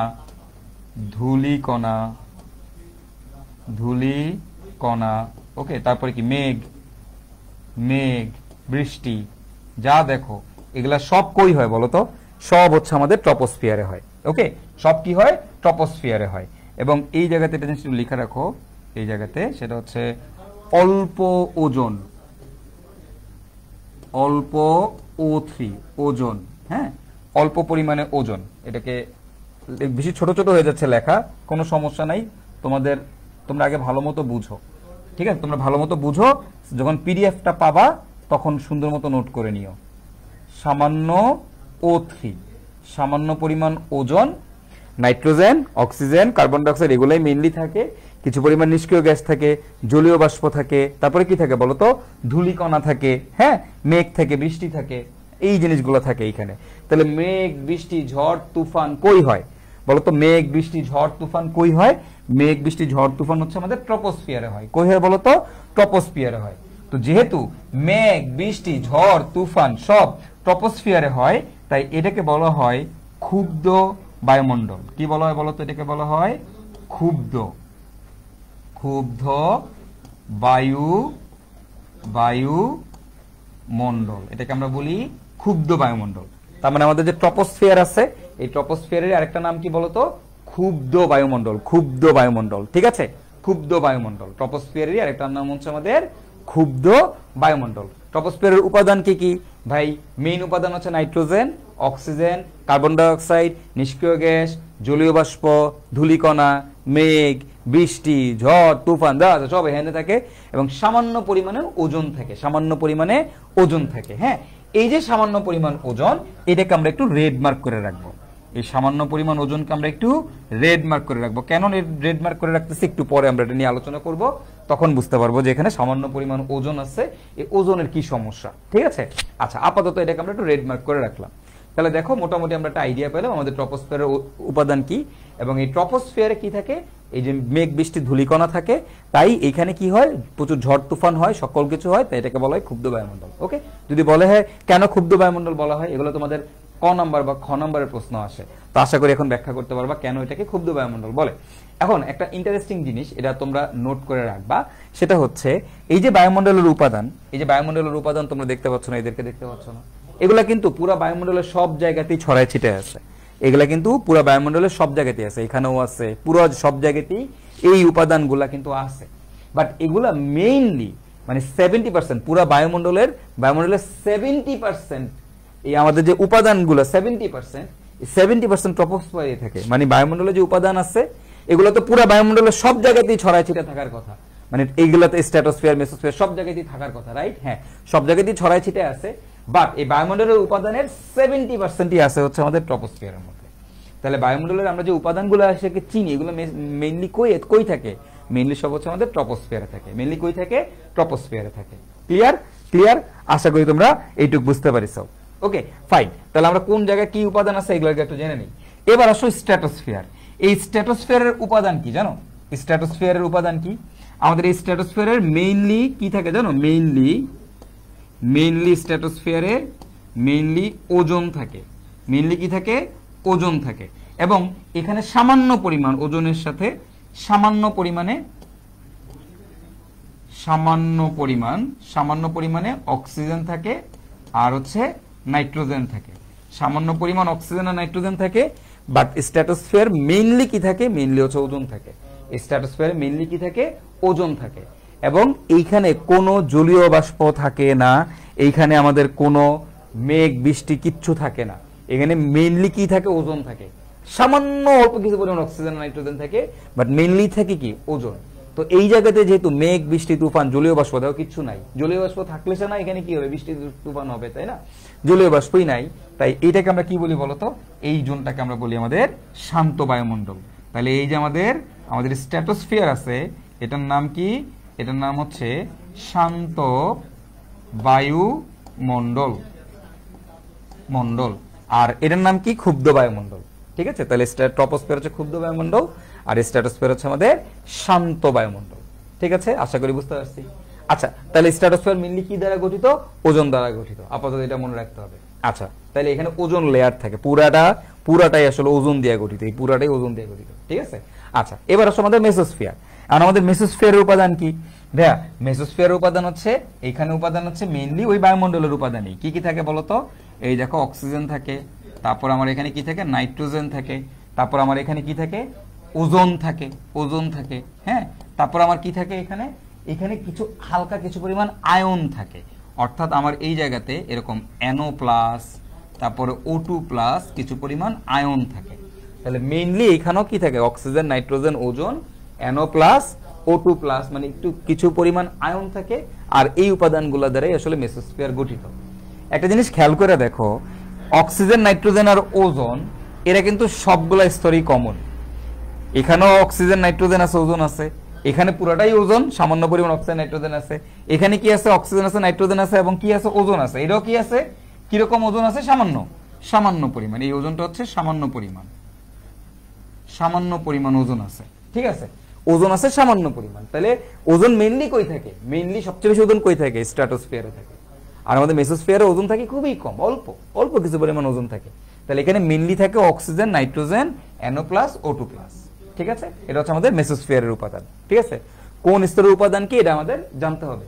এখন দেখো যে থার্মোস্ফিয়ার বা আয়নোস্ফিয়ার, দেখো নামটা শুনেই কি তোমার মনে হচ্ছে কি থার্মোস্ফিয়ার বা আয়নোস্ফিয়ার, এনে কি থাকবে, আয়ন থাকবো।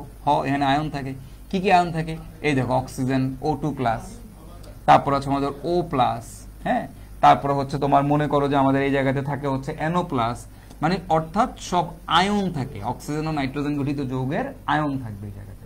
এই জায়গাতে কি থাকে, সবগুলা আয়নিত অবস্থায় থাকে। ক্লিয়ার? তাহলে এই জায়গাতে যেহেতু নামটাই শুনতেছো থার্মোস্ফিয়ার, নাম শুনে কি মনে হইতেছে, এটা গরম জোন, রাইট? থার্মো মানে কি তাপ, তাহলে মানে এই জায়গাটা টেম্পারেচার অনেক বেশি। বলতো অনেক হাই টেম্পারেচারে কি হয়, ইলেকট্রন লাফ দিয়ে উপরের শক্তি স্তরে চলে যায়। অনেক হাই টেম্পারেচারে কি হয়, ইলেকট্রন জাম্প করে উপরের শক্তি স্তরে যায়, মানে অর্থাৎ ইলেকট্রন বের হয়ে চলে যায়। ইলেকট্রন যদি বের হয়ে চলে যায় তাহলে কি ধরনের চার্জে চার্জিত থাকবে, এরা পজিটিভ চার্জে চার্জিত থাকবে। এই জন্য দেখো সব পজিটিভ চার্জে চার্জিত এইখানে যৌগগুলো আমরা লিখছি, তাই না? তার মানে এটার উপাদান হচ্ছে এটা। আর এক্সোস্ফিয়ার নিয়ে তো বলছি আমরা কোনো আলোচনাই করব না, এক্সোস্ফিয়ার নিয়ে আমরা কোনো আলোচনাই করব না, ঠিক আছে? ওকে, তাহলে আমরা মোটামুটি একটা আইডিয়া পেয়ে গেলাম আমাদের কোন স্তরের উপাদান কি, কোন স্তরের উপাদান কি এটা সম্পর্কে আমরা একটা আইডিয়া পেলাম, তাই না? আচ্ছা, এখন কথা হচ্ছে কোন স্তর দিয়ে আসলে কি চলে। যেমন দেখো আমাদের যে জেট বিমানের নাম শুনছো না, এই জেট বিমান কিন্তু আমাদের এই স্ট্র্যাটোস্ফিয়ার দিয়ে চলে। জেট বিমান, জেট বিমান কই থাকে বলতো? জেট বিমান থাকে হচ্ছে আমাদের এই স্ট্র্যাটোস্ফিয়ারে। তাহলে এই স্ট্র্যাটোস্ফিয়ারের এই যে ট্রপোস্ফিয়ারের উপরে দিয়ে আর এই স্ট্র্যাটোস্ফিয়ারের এই যে এই জোন দিয়ে যে ট্রপোপোজ আছে না, ট্রপোপোজের উপরে ট্রপোস্ফিয়ারের একটু উপর দিয়ে আমাদের হচ্ছে জেট বিমানগুলো চলাচল করে, জেট বিমানগুলো চলাচল করে। তাহলে মেইনলি আমাদের যে বিমানগুলো আছে এগুলো কিন্তু মেইনলি এই জোনেই চলাফেরা করে। তোমাদের কাছে মনে হইতে পারে বিমান মানে আল্লাহ কত, দেখো না কত উপর দিয়ে চলে। আসলে বিমান কিন্তু পৃথিবী থেকে মোটামুটি বলা যায় মানে 15 কিলোমিটার উপর দিয়ে বিমান চলাচল করে, 40,000 42,000 ফুট উপর দিয়ে চলে, বুঝছো? তো এই জোন দিয়ে হচ্ছে আমাদের বিমানগুলো চলাচল করে। জেট বিমান ইউজুয়ালি হচ্ছে স্ট্র্যাটোস্ফিয়ারের এই জোনটা দিয়ে চলাচল করে, ঠিক আছে? ছোট ছোট বিমানগুলো আরো নিচ দিয়ে চলাচল করে। ওকে, আচ্ছা গেল এটা। তো মেইনলি এইখান দিয়ে কেন চলাচল করে বলতো? মেইন রিজনটা কি এই জোনটা দিয়ে চলাচল করার? হ্যাঁ, মেইন রিজনটা কি জানো? মেইন রিজনটা হচ্ছে এই জোনটাকে নাম কি, শান্ত বায়ুমণ্ডল। এটার নাম কি শান্ত, মানে এইখানে হচ্ছে এয়ার টার্বুলেন্স অনেক কম। হ্যাঁ, শান্ত বায়ুমণ্ডল মানে হচ্ছে এইখানে কোনো ঝড় বৃষ্টি তুফান হয় না। বাট তুমি যখন এই জোনে নাইমা আসবা, এইখানে কিন্তু আমাদের ঝড় বৃষ্টি তুফান হয়, প্রচুর মেঘ থাকে। সো দ্যাটস ওয়াই এইখানে কিন্তু তোমার এয়ার টার্বুলেন্স অনেক বেশি। সো দ্যাটস ওয়াই প্লেন এই টার্বুলেন্সকে, তোমার এয়ার টার্বুলেন্সকে কি করে অ্যাভয়েড করার জন্য একটু উপর দিয়ে চলে জেট বিমান, বড় বড় বিমানগুলো, ঠিক আছে? ওকে, তারপরে আমাদের যে তোমার গ্যাস বেলুনের নাম শুনছো না, গ্যাস বেলুন। এই গ্যাস বেলুন থাকে হচ্ছে আমাদের মেসোস্ফিয়ারে। গ্যাস বেলুন, গ্যাস বেলুন, আমাদের গ্যাস বেলুন গুলা কোথায় থাকবে বলতো ভাইয়ারা? গ্যাস বেলুন গুলো থাকবে হচ্ছে আমাদের মেসোস্ফিয়ারে। তাহলে দেখো গ্যাস বেলুন থাকতেছে মেসোস্ফিয়ারে, জেট বিমান থাকতেছে কই? জেট বিমান থাকতেছে আমাদের স্ট্র্যাটোস্ফিয়ারে। এখন গ্যাস বেলুন কোনগুলো? এই যে আমরা বিভিন্ন ধরনের বেলুন উড়াই দিই না, হ্যাঁ, এগুলো কি উড়ে উড়ে উপরের দিকে উঠে যায় না, দেখো না? এগুলো উঠতে উঠতে কতটুকু পর্যন্ত উপর উঠবে জানো? এই মেসোস্ফিয়ার পর্যন্ত, ঠিক আছে? যদি ওরা উপরে উঠলে ফেটে যায়, বাট এরা যদি না ফাটতো, বা কিছু কিছু গ্যাস বেলুন আছে যেগুলো ফাটবে না, ওরা কিন্তু এই উঠতে উঠতে এই মেসোস্ফিয়ারে চলে যাবে। তাহলে তুমি যদি কখনো মেসোস্ফিয়ারে যাও, ওইখান পর্যন্ত তুমি দেখবা জেট বিমান, সরি গ্যাস বেলুন উঠে গেছে, ঠিক আছে? আচ্ছা, আর দেখো আমাদের যে থার্মোস্ফিয়ার বা আয়নোস্ফিয়ার আছে না, এই থার্মোস্ফিয়ার বা আয়নোস্ফিয়ার হচ্ছে আমাদের কি থাকে জানো? থার্মোস্ফিয়ার বা আয়নোস্ফিয়ারে হচ্ছে আমাদের এইখানে হচ্ছে আমাদের আইএসএস থাকে। আইএসএস মানে কি বলতো? International space station. International space station, ঠিক আছে? ইন্টারন্যাশনাল স্পেস স্টেশন মানে আন্তর্জাতিক, মানে আমাদের যেই ইন্টারন্যাশনাল স্পেস স্টেশন গুলো আছে না, এগুলো কিন্তু আমাদের আসলে বেসিক্যালি এই জোনটাতেই আছে। ওকে, আমাদের যে বিভিন্ন ধরনের স্যাটেলাইট থাকে না, এই স্যাটেলাইট গুলো সাধারণত আয়নোস্ফিয়ারের এই জোন দিয়ে আসলে চলাফেরা করে, ঠিক আছে? আর হচ্ছে আমাদের এই আইএসএস মানে ইন্টারন্যাশনাল স্পেস স্টেশন যেটা, সেটা কিন্তু আমাদের আছে এই স্তরে, এই স্তরে আছে। ক্লিয়ার? তাহলে দেখো কোন স্তরে কারা থাকে এটা কিন্তু মনে রাখতে হবে। হ্যাঁ, এবং আরেকটা মজার জিনিস হচ্ছে যে এই যে থার্মোস্ফিয়ার বা আয়নোস্ফিয়ার আছে, এইখানেই কিন্তু আরেকটা জিনিস দেখা যায়, সেটা হচ্ছে অরোরা দেখা যায়। এখানে আমাদের কি দেখা যায় বলতো? অরোরা দেখা যায়। দেখো রিসেন্টলি ভাইরাল হয়েছে না, দেখছো না? খুব অরোরার ছবি ফেসবুকে বইরে গেছে। এই যে লাল নীল আকাশের ছবি, সবুজ কালার আকাশের ছবি, বেগুনি কালার আকাশের ছবি, তোমরা দেখছো না রিসেন্টলি? তো এই যে রিসেন্টলি আমাদের যে পুরো ফেসবুকে যে এত ভাইরাল হয়েছে, তুমি মানে পৃথিবীতে প্রায় অনেকগুলা জায়গা থেকে অরোরা দেখা গেছে। তো এই অরোরা আসলে কোন স্তরে ঘটে? এটা আসলে আমাদের এই থার্মোস্ফিয়ার বা আয়নোস্ফিয়ারে ঘটে। ক্লিয়ার? আচ্ছা, এবং আরেকটা জিনিস হচ্ছে এখান থেকে মনে রাখতে হবে, সেটা হচ্ছে আমাদের এই যে জোনটা আছে, এই যে আমাদের এই জোনটা যে আছে, খেয়াল করো, এই যে থার্মোস্ফিয়ার বা আয়নোস্ফিয়ার, এই থার্মোস্ফিয়ার বা আয়নোস্ফিয়ার নিচের দিকের যে জোনটা আছে, হ্যাঁ, এই থার্মোস্ফিয়ার বা আয়নোস্ফিয়ারের নিচের দিকে একটা জোন আছে, এই যে এই জোনটা, এই নিচের দিকে এই জোনটাকে বলা হয় তোমার কেনেলি, তোমার কি নাম জানা শুনছো এটা? কেনেলি হেভিসাইড স্তর, কি বলে বলো তো? কেনেলি হেভিসাইড স্তর। তো এটাও তোমার এমসিকিউর জন্য, এগুলো যা পড়াচ্ছি সবই আসলে এমসিকিউর জন্যই পড়াচ্ছি। ওকে, এই স্তরটার নাম কি? কেনেলি, কেনেলি হেভিসাইড, হেভিসাইড সাইড স্তর, কেনেলি হেভিসাইড স্তর। বলো তো কেনেলি হেভিসাইড স্তর কাকে বলে? তোমাকে যদি বলা হয় কেনেলি হেভিসাইড স্তর কাকে বলে, সেটা হচ্ছে থার্মোস্ফিয়ার বা আয়নোস্ফিয়ারের নিচের অংশকে, থার্মোস্ফিয়ার বা আয়নোস্ফিয়ারের নিচের অংশকে বলা হয় কেনেলি হেভিসাইড স্তর। নাম কি বলা হয় বলো তো? কেনেলি হেভিসাইড স্তর। ঠিক আছে, তাহলে একটু খেয়াল করো এইখান থেকে আসলে কি পড়াচ্ছি তোমাদেরকে। এখানে বেসিক্যালি এমসিকিউর হাব দিতেছি। এটা হচ্ছে এমসিকিউর হাব। আল্লাহ এখান থেকে যে কি পরিমাণ এমসিকিউ তোমার পরীক্ষায় আসে বা আসতে পারে তুমি ইমাজিন করতে পারবে না। তাহলে প্রথমত হচ্ছে বায়ুমণ্ডলের স্তর হচ্ছে 4টা। সেটাকে কিভাবে ভাগ করা হয়েছে? ভাই উপাদানের উপর বেস করে ভাগ করেছে। কার উপর বেস করে? উপাদানের উপর বেস করে। এবং আরেকটা কি বলছিলাম? টেম্পারেচার। তো টেম্পারেচার নিয়ে কিন্তু এখনো কথা বলি নাই, বলবো। তো প্রথম আমরা উপাদান নিয়ে কথা বললাম, কোন জায়গাতে কি উপাদান থাকে এবং এই জায়গাতে কোনটার নাম ক্ষুব্ধ বায়ুমণ্ডল এবং কেন, তারপরে কোনটার নাম শান্ত বায়ুমণ্ডল এবং কেন, এবং কোথায় কোনটা থাকে, মানে জেট বিমান কোথায় দিয়ে চলাচল করে, গ্যাস বেলুনগুলো কোথায় থাকে, তারপর হচ্ছে ইন্টারন্যাশনাল স্পেস স্টেশন কোথায় আছে, অরোরা কোথায় দেখা যায়, তারপরে কেনেলি হেভিসাইড স্তর কি। ঠিক আছে, এই জিনিসগুলো সম্পর্কে তোমাদেরকে একটু কথা বললাম। এইবার সব থেকে ইম্পর্টেন্ট জিনিস যেটা নিয়ে আমরা আলোচনা করব সেটা হচ্ছে আমাদের টেম্পারেচার। সেটা হচ্ছে আমাদের কি বলতো? টেম্পারেচার। তো আমি যদি তোমাকে বলি ভাই বলো তো এই পৃথিবী পৃষ্ঠে টেম্পারেচার কত? আমরা জানি পৃথিবীর টেম্পারেচার কত, তোমরা জানো সাধারণত ভাই কক্ষ তাপমাত্রা। পৃথিবীর তাপমাত্রা মানে কি? কক্ষ তাপমাত্রা, তাই না? আমাদের কক্ষ তাপমাত্রা কত? 25 ডিগ্রি সেলসিয়াস, তাই না?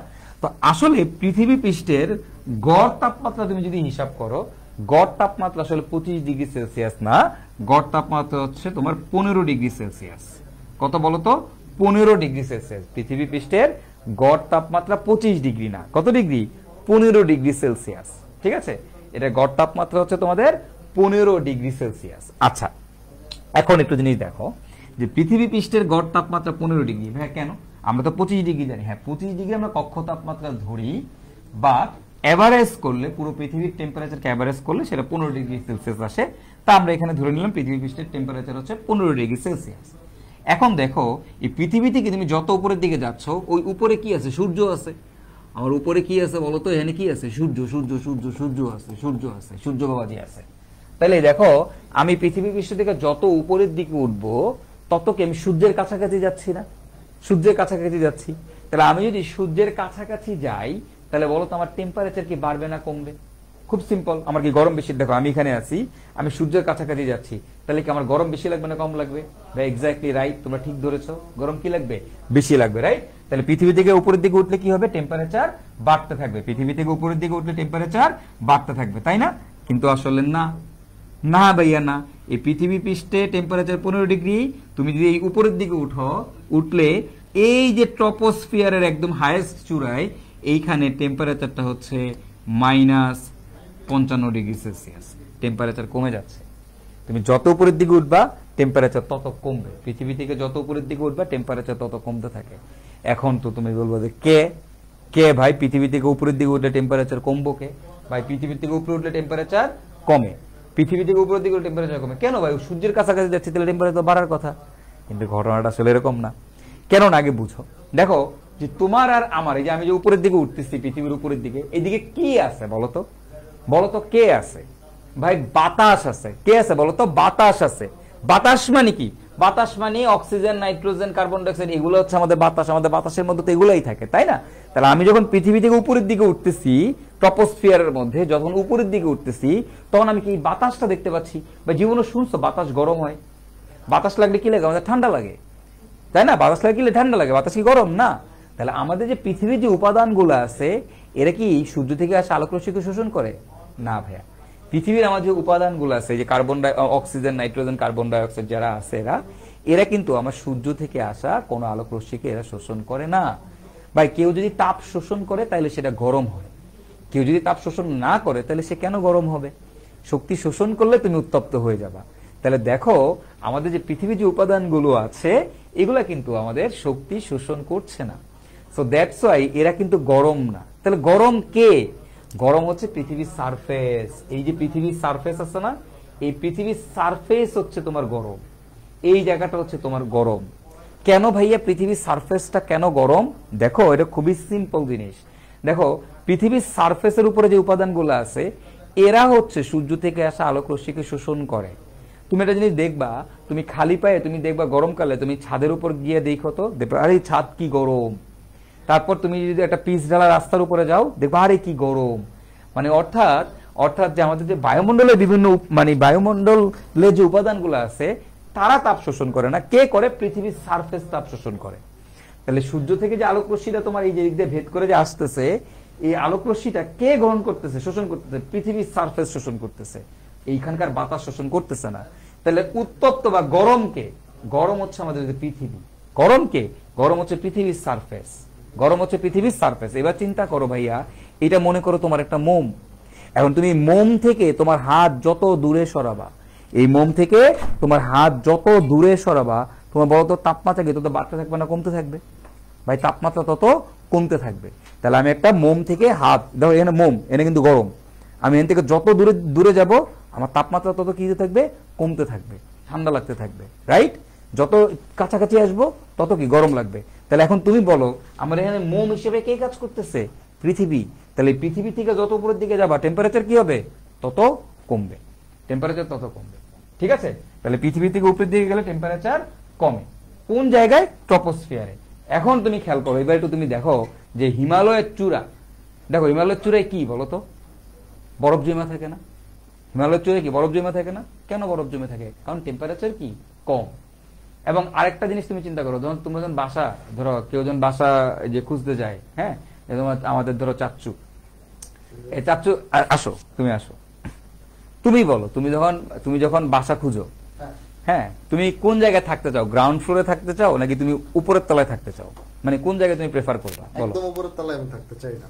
আচ্ছা, একদম উপরের তলায় থাকতে চাও না? হ্যাঁ, তার একটু নিচে, মানে তার একটু নিচে থাকতে চাও। আচ্ছা, কেন উপরের দিকে থাকতে চাও? কেন?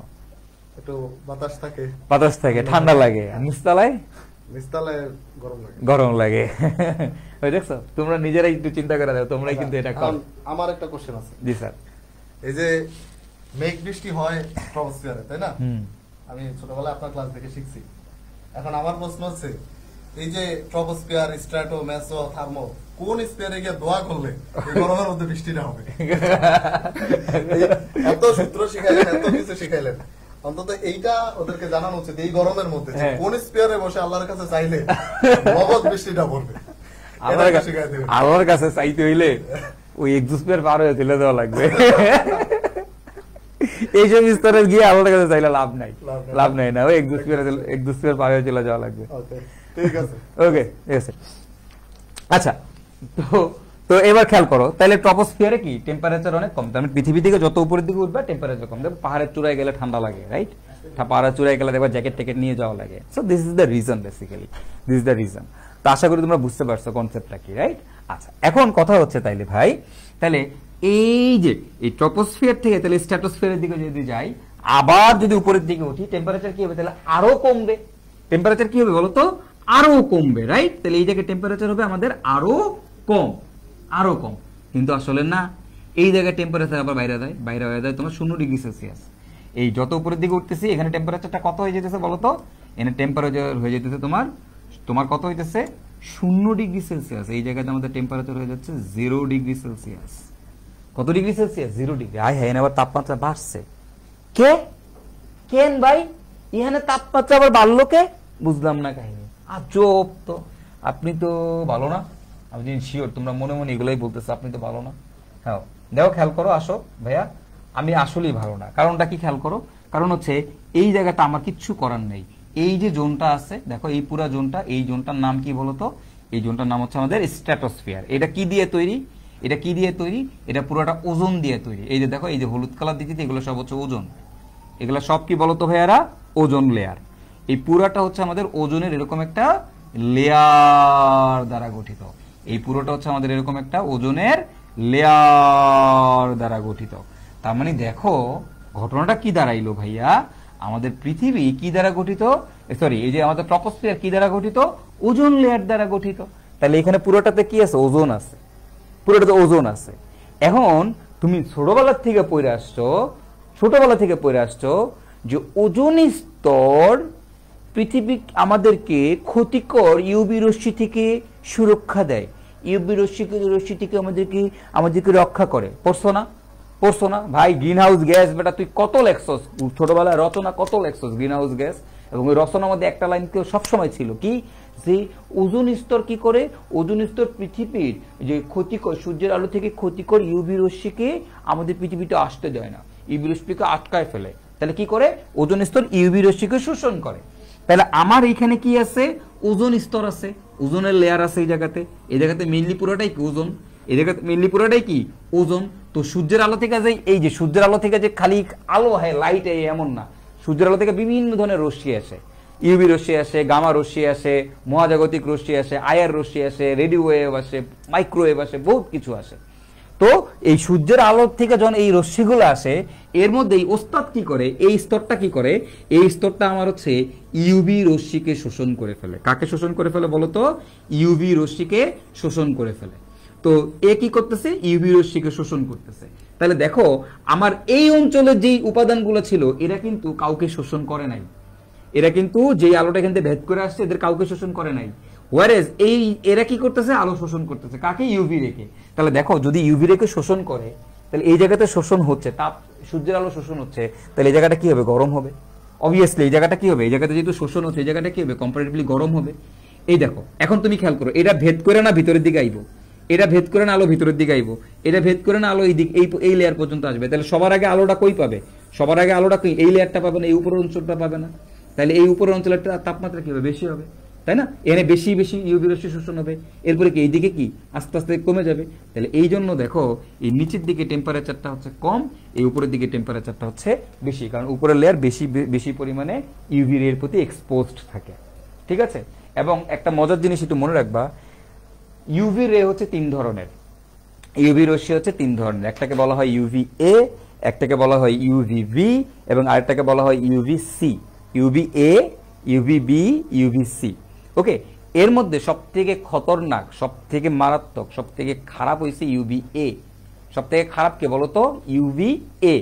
তো এই যে স্ট্র্যাটোস্ফিয়ারে যে ওজোন আছে, আমাদের এই ওজোন স্তর বেসিক্যালি ইউভি এ কে শোষণ করে। সবথেকে খারাপ কে? ইউভি এ। এবং ওস্তাদ কারে খেয়ে দেয়? ইউভি এরই খেয়ে দেয়। বুঝতে পারছো? রাস্তেই দেয় না, পুরোটা খায় ফেলায়, সে খায়া শোষণ করে ফেলে আর কি। কাকে? ইউভি এ কে। ঠিক আছে? তাহলে আমাদের ক্ষতিকর ইউভি এ রশ্মিকে শোষণ করা হচ্ছে স্ট্র্যাটোস্ফিয়ার। যদি তোমার পরীক্ষা কখনো প্রশ্ন আসে যে ওজোন স্তর কোন ইউভি রশ্মিকে শোষণ করে, UV A, UV B, UV C, কোনটা? UV A. ইউভি এ কে শোষণ করে। ঠিক আছে? তোমরা যারা এইখানে দেখবা অনেক মেয়েরা আছো, মেয়েরা খুব কমন যেই একটা প্রসাধনী ইউজ করে হচ্ছে সানস্ক্রিন। ছেলেরা কম করে, বাট মেয়েরা কিন্তু ইউজুয়ালি খুব বেশি ইউজ করে সানস্ক্রিন।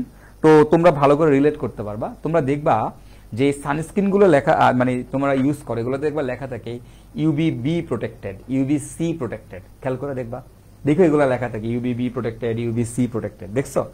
দেখো UV B, UV C protected, এগুলো কিন্তু লেখা থাকে। হ্যাঁ, তো এই যে ইউভি রশ্মি 3 ধরনের, UV A, UV B, UV C. এবং এখানে দেখবে এসপিএফ নাম্বার থাকে, তারপরে পিএ প্লাস প্লাস, অনেক কিছু থাকে। এগুলোর অনেক মিনিং আছে, প্রত্যেকটারই অনেক মিনিং আছে। ঠিক আছে? এগুলো নিয়ে আমি এখন ডিটেল কথা বলবো না, বাট কোন এক সময় হয়তো তোমাদেরকে এগুলো নিয়ে ডিটেল আলোচনা করবো, তোমাদেরকে বলবো মজার মজার বেশ কিছু ইন্টারেস্টিং জিনিস আছে, বাট এটা মেয়েরা রিলেট করতে পারবা। হ্যাঁ, যে সানস্ক্রিনের মধ্যে লেখা থাকে। তো কেন ওই যে UV B, UV C protected কেন লেখা থাকে? কারণ ইউভি এ আসলে ম্যাক্সিমামটাই কি ওজোন লেয়ার আসলে শোষণ করে ফেলে। ঠিক আছে? বুঝতে পারছো? ওকে, ফাইন। তাহলে আশা করি তোমরা বুঝতে পারছো যে এখানে কেন টেম্পারেচার বাড়ে। কারণ এখানে টেম্পারেচার বাড়ে কারণ এই জায়গাতে ওজোন থাকে মেইনলি, এবং সে ওজোন কি করে? শোষণ করে, মানে তাপ শোষণ করে। তাই এই জায়গাতে আমার টেম্পারেচারটা বেড়ে যাচ্ছে। এখন তোমরা বলতে পারো ভাই এখানেও তো ওজোন আছে। আরে ভাই সামান্য পরিমাণ আছে, একটু এখানে তো কি শোষণ করবো তাপমাত্রা। ঠিক আছে? ওকে, ফাইন। তাহলে এবার বলো মেসোস্ফিয়ারে কি হবে? মেসোস্ফিয়ার উপরের দিকে গেলে কি হবে ভাই? আমাদের টেম্পারেচার কি বাড়বে নাকি কমবে? আমি যদি মেসোস্ফিয়ার উপরের দিকে যাই তাহলে আমার টেম্পারেচার বাড়বে নাকি কমবে? ভাই একটু চিন্তা করো, মেসোস্ফিয়ার উপাদানগুলো কি? অক্সিজেন, নাইট্রোজেন, সামান্য পরিমাণ ওজোন, NO+, O2+। তো এইখানে কি কেউ তাপ শোষণ করে? না, এই জায়গাতেও আমাদের কোনো তাপ শোষণ হয় না। নর্মাল উপাদান বায়ুমণ্ডলের অক্সিজেন, নাইট্রোজেন। তাহলে কি হবে ভাইয়া? এই জায়গাতেও এইখান থেকে যদি উপরের দিকে হলো তাহলে কি হবে? টেম্পারেচার আবারও কি কমবে। কেন? কারণ এই উপাদানগুলো তাপ শোষণ করে না, তাহলে কমবে। এবং কমে কত হয় বলতো? -92°C মাইনাস 92°C পৌঁছায়। ঠিক আছে, মাইনাস কত ডিগ্রি সেলসিয়াস বলো তো? 92°C। এবং লাস্টলি এই যে আয়োনোস্ফিয়ার দেখতে পাচ্ছ, থার্মোস্ফিয়ার বা আয়োনোস্ফিয়ার, এইখানে আবার তুমি যত উপরের দিকে উঠবা, তুমি তো বললাম এই জায়গাতে কি করে, সবাই তাপ শোষণ করে ইলেকট্রনে বাইর করে দেয়। তার মানে এখান থেকে সূর্যের থেকে যে আলোক আইতেছে, রশ্মি আইতেছে, এটা শোষণ করতেছে সবাই আরো। ঠিক আছে, এই জায়গাতে শক্তির শোষণ সর্বোচ্চ লেভেলে পৌঁছায় এবং এইখানে টেম্পারেচারটা বাড়তে বাড়তে বাড়তে বাড়তে কত দিকে পৌঁছায় জানো? প্লাস 1200°C, অলমোস্ট 1200°C, মানে অলমোস্ট 1200°C পৌঁছায়। বুঝতে পারতেছো কত বেশি, কত বেশি? ভাবা যায়? তাহলে আমরা কি দেখলাম যে আমাদের ট্রপোস্ফিয়ারে উপরের দিকে উঠলে টেম্পারেচার কমে, স্ট্র্যাটোস্ফিয়ারে উপরের দিকে উঠলে টেম্পারেচার আবার বাড়ে, মেসোস্ফিয়ারে উপরের দিকে উঠলে টেম্পারেচার আবার কমে, এবং এক্সোস্ফিয়ারে উপরের দিকে উঠলে টেম্পারেচার আবার বাড়ে। তাহলে ট্রপোস্ফিয়ারে টেম্পারেচার কমতেছে, তাই এটাকে বলা হয় নেগেটিভ ল্যাপস রেট। কি বলা হয়? Negative lapse rate. স্ট্র্যাটোস্ফিয়ারে কি টেম্পারেচার বাড়তেছে, তাই এটাকে বলা হয় পজিটিভ ল্যাপস রেট। তারপরে মেসোস্ফিয়ারে টেম্পারেচার কি আবার কমতেছে, তাই এটাকে বলা হয় আবারও নেগেটিভ ল্যাপস রেট। তারপরে দেখো এখান থেকে এখানে আবার বাড়তেছে, তাই এটাকে বলা হয় আবারও পজিটিভ ল্যাপস রেট। ঠিক আছে, তাহলে বুঝতে পারছো? টেম্পারেচার বাড়লে সেটাকে আমরা বলি পজিটিভ ল্যাপস রেট, যদি টেম্পারেচার কমে সেটাকে বলবো আমরা নেগেটিভ ল্যাপস রেট। ঠিক আছে, আশা করি এতটুকু বুঝতে আপনাদের কারোরই কোনো সমস্যা হয়নি। ওকে ভাইয়ারা? ওকে ভাইয়ারা, এতটুকু ইনশাআল্লাহ বুঝতে পারছি। আচ্ছা ফাইন, তুমি যদি এতটুকু বুঝতে পারো তাহলে এবার আসো, এখান থেকে আমরা অনেক কিছু শিখে গেছি। এখন আমরা এখান থেকে আরেকটা ইন্টারেস্টিং জিনিস শিখবো, সেটা হচ্ছে আমাদের প্রেসার কত, সেটা হচ্ছে আমাদের কোন স্তরে প্রেসারটা কত। ঠিক আছে, তো আমাদের এই যে পৃথিবীর পৃষ্ঠে এই যে পৃথিবীর যে সারফেস, এই পৃথিবীর সারফেসের প্রেসারটা কত বলো তো? এই জায়গাতে আমাদের চাপ কত? তোমরা সবাই জানো পৃথিবীতে চাপ কত? 1 অ্যাটমসফিয়ার, মানে কত? 760 মিলিমিটার মার্কারি। এইখানে চাপ হচ্ছে কি 760 মিলিমিটার মার্কারি। তাহলে এই উপরের দিকে উঠলে আমরা জানি পৃথিবী থেকে যত উপরের দিকে উঠবো প্রেসার, চাপের মান তত কমতে থাকে। এবং এই জায়গাতে আমাদের চাপটা কত জানো? এখানে চাপ হচ্ছে আমাদের 10 মিলিমিটার মার্কারি। দেখছো কত কমে গেছে? হ্যাঁ, ট্রপোস্ফিয়ারের উপরে, ট্রপোস্ফিয়ারের একদম মানে হাইয়েস্ট পর্যায়ে কত? 10 মিলিমিটার মার্কারি। তুমি যদি স্ট্র্যাটোস্ফিয়ারে যাও, এটা হয়ে যাবে 1 millimetre mercury, 1 millimetre mercury pressure হয়ে যাবে। ওকে, তুমি যদি আরো উপরে মেসোস্ফিয়ারে যাও, এটা হয়ে যাবে 0.0001 মিলিমিটার মার্কারি। অর্থাৎ দেখ টেম্পারেচার আরো কমে গেছে, বহুত কমে গেছে, 0.001 মিলিমিটার মার্কারি। এবং এর উপরে গেলে আরো কমে যাবে এক্সোস্ফিয়ারে গেলে। তো ওটা মনে রাখার দরকার নেই, তুমি জাস্ট এইটা মনে রাখবা যে ট্রপোস্ফিয়ারে সর্বোচ্চ মানে চাপ কত? ট্রপোস্ফিয়ারে 10 মিলিমিটার মার্কারি। ঠিক আছে, তাহলে এখন তোমাদের কাছে এবার আমার একটা কোশ্চেন আছে, খেয়াল করো। এখানে কিন্তু আমরা বহুত কিছু শিখছি, দেখছো এত এত এমসিকিউ এই জায়গাতে শিখছো এবং সব মনে থাকবে। এখন প্যারা নিও না, সব মনে, কারণ এই প্রথমবার তুমি এগুলো বুঝে বুঝে পড়ছো। ঠিক আছে, তুমি বুঝছো কেন টেম্পারেচার কমে, এবং তুমি এটা জানো পৃথিবী থেকে যত উপরে উঠবা ঘনত্ব কমতে থাকবে, চাপও কমতে থাকবে, এগুলোর কোনো বিকল্প নেই, এগুলো কমতেই থাকবে। বাট টেম্পারেচারটা একবার বাড়ে একবার কমে। ঠিক আছে, কেন সেটাও আশা করি বুঝতে পারছো। তাহলে অনেকগুলো এমসিকিউ শিখলাম এখান থেকে, অনেক বেশ কিছু জিনিস সম্পর্কে আমরা এখান থেকে আইডিয়া পেলাম, তাই না? আচ্ছা ফাইন, এবার এইখান থেকে তোমার কাছে আমার একটা কোশ্চেন, এখন তোমরা এটা উত্তর দিবা আমার কোশ্চেনটার। সেটা হচ্ছে তুমি আমাকে বলবা যে কোথায় বায়ুমণ্ডলের কোথায় তাপমাত্রা সর্বনিম্ন, বায়ুমণ্ডলের কোন জায়গায় টেম্পারেচার সব থেকে কম, বায়ুমণ্ডলের কোথায় টেম্পারেচার বা তাপমাত্রা সব থেকে কম। ওকে, বায়ুমণ্ডলের কোথায় টেম্পারেচার সব থেকে কম? উত্তর দাও তোমরা।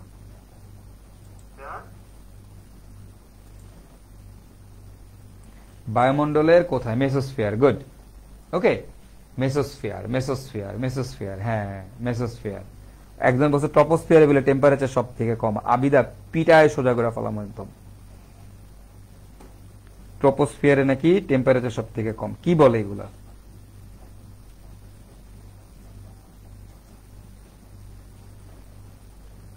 ট্রপোস্ফিয়ার বলে টেম্পারেচার সব থেকে কম। বায়ুমণ্ডলে কোথায় টেম্পারেচার সব থেকে কম? এগোরে আল্লাহ উড়াই লয়ে যায় না কেন? হ্যাঁ,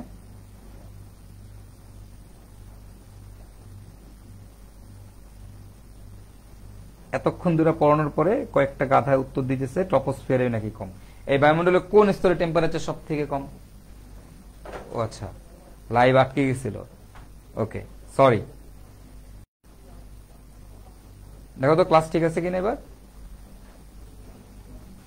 আচ্ছা, মেসোস্ফিয়ার, মেসোস্ফিয়ার, গুড। ভাইয়া বায়ুমণ্ডলের কোথায় টেম্পারেচার সব থেকে কম? ভাইয়া মেসোস্ফিয়ারের টেম্পারেচার সব থেকে কম। কত ডিগ্রি বলো তো? -92 ডিগ্রি সেলসিয়াস, -92 ডিগ্রি সেলসিয়াস। ওকে, মেসোস্ফিয়ার, গুড গুড। আচ্ছা ফাইন। এখন তাহলে বায়ুমণ্ডলের মেসোস্ফিয়ারে হচ্ছে টেম্পারেচার সব থেকে কম, এবং সেটা কত? -92 ডিগ্রি সেলসিয়াস, -92 ডিগ্রি সেলসিয়াস। আচ্ছা এবার আসো, তোমার যদি বলা হয় বায়ুমণ্ডলের কোথায় টেম্পারেচার সব থেকে কম, বায়ুমণ্ডলের কোথায় টেম্পারেচার সব থেকে কম, ঠিক আছে? এবার তোমার কাছে প্রশ্নটা হচ্ছে, হ্যাঁ তোমার কাছে এবার প্রশ্নটা হচ্ছে যে স্ট্র্যাটোস্ফিয়ার, স্ট্র্যাটোস্ফিয়ার, তারপর হচ্ছে ট্রপোস্ফিয়ার, তারপর হচ্ছে ট্রপোপোজ, আর হচ্ছে মেসোপোজ। ঠিক আছে, স্ট্র্যাটোস্ফিয়ার, তারপর হচ্ছে ট্রপোস্ফিয়ার, তারপরে মেসোস্ফিয়ার, তারপর হচ্ছে মেসোপোজ, তারপর হচ্ছে ট্রপোপোজ। বলো বলো বায়ুমণ্ডলের কোথায় টেম্পারেচার সব থেকে কম? কোথায় টেম্পারেচার সব থেকে কম? কোথায় কোথায় কোথায় কোথায় টেম্পারেচার সব থেকে কম? বলেন দেখি। মেসোপোজ, গুড গুড, মেসোপোজ, শাবাশ। পোজ মানে কি? আশা করি তোমরা বুঝতে পারছো পোজ মানে কি, তোমরা জানো পোজ মানে কি।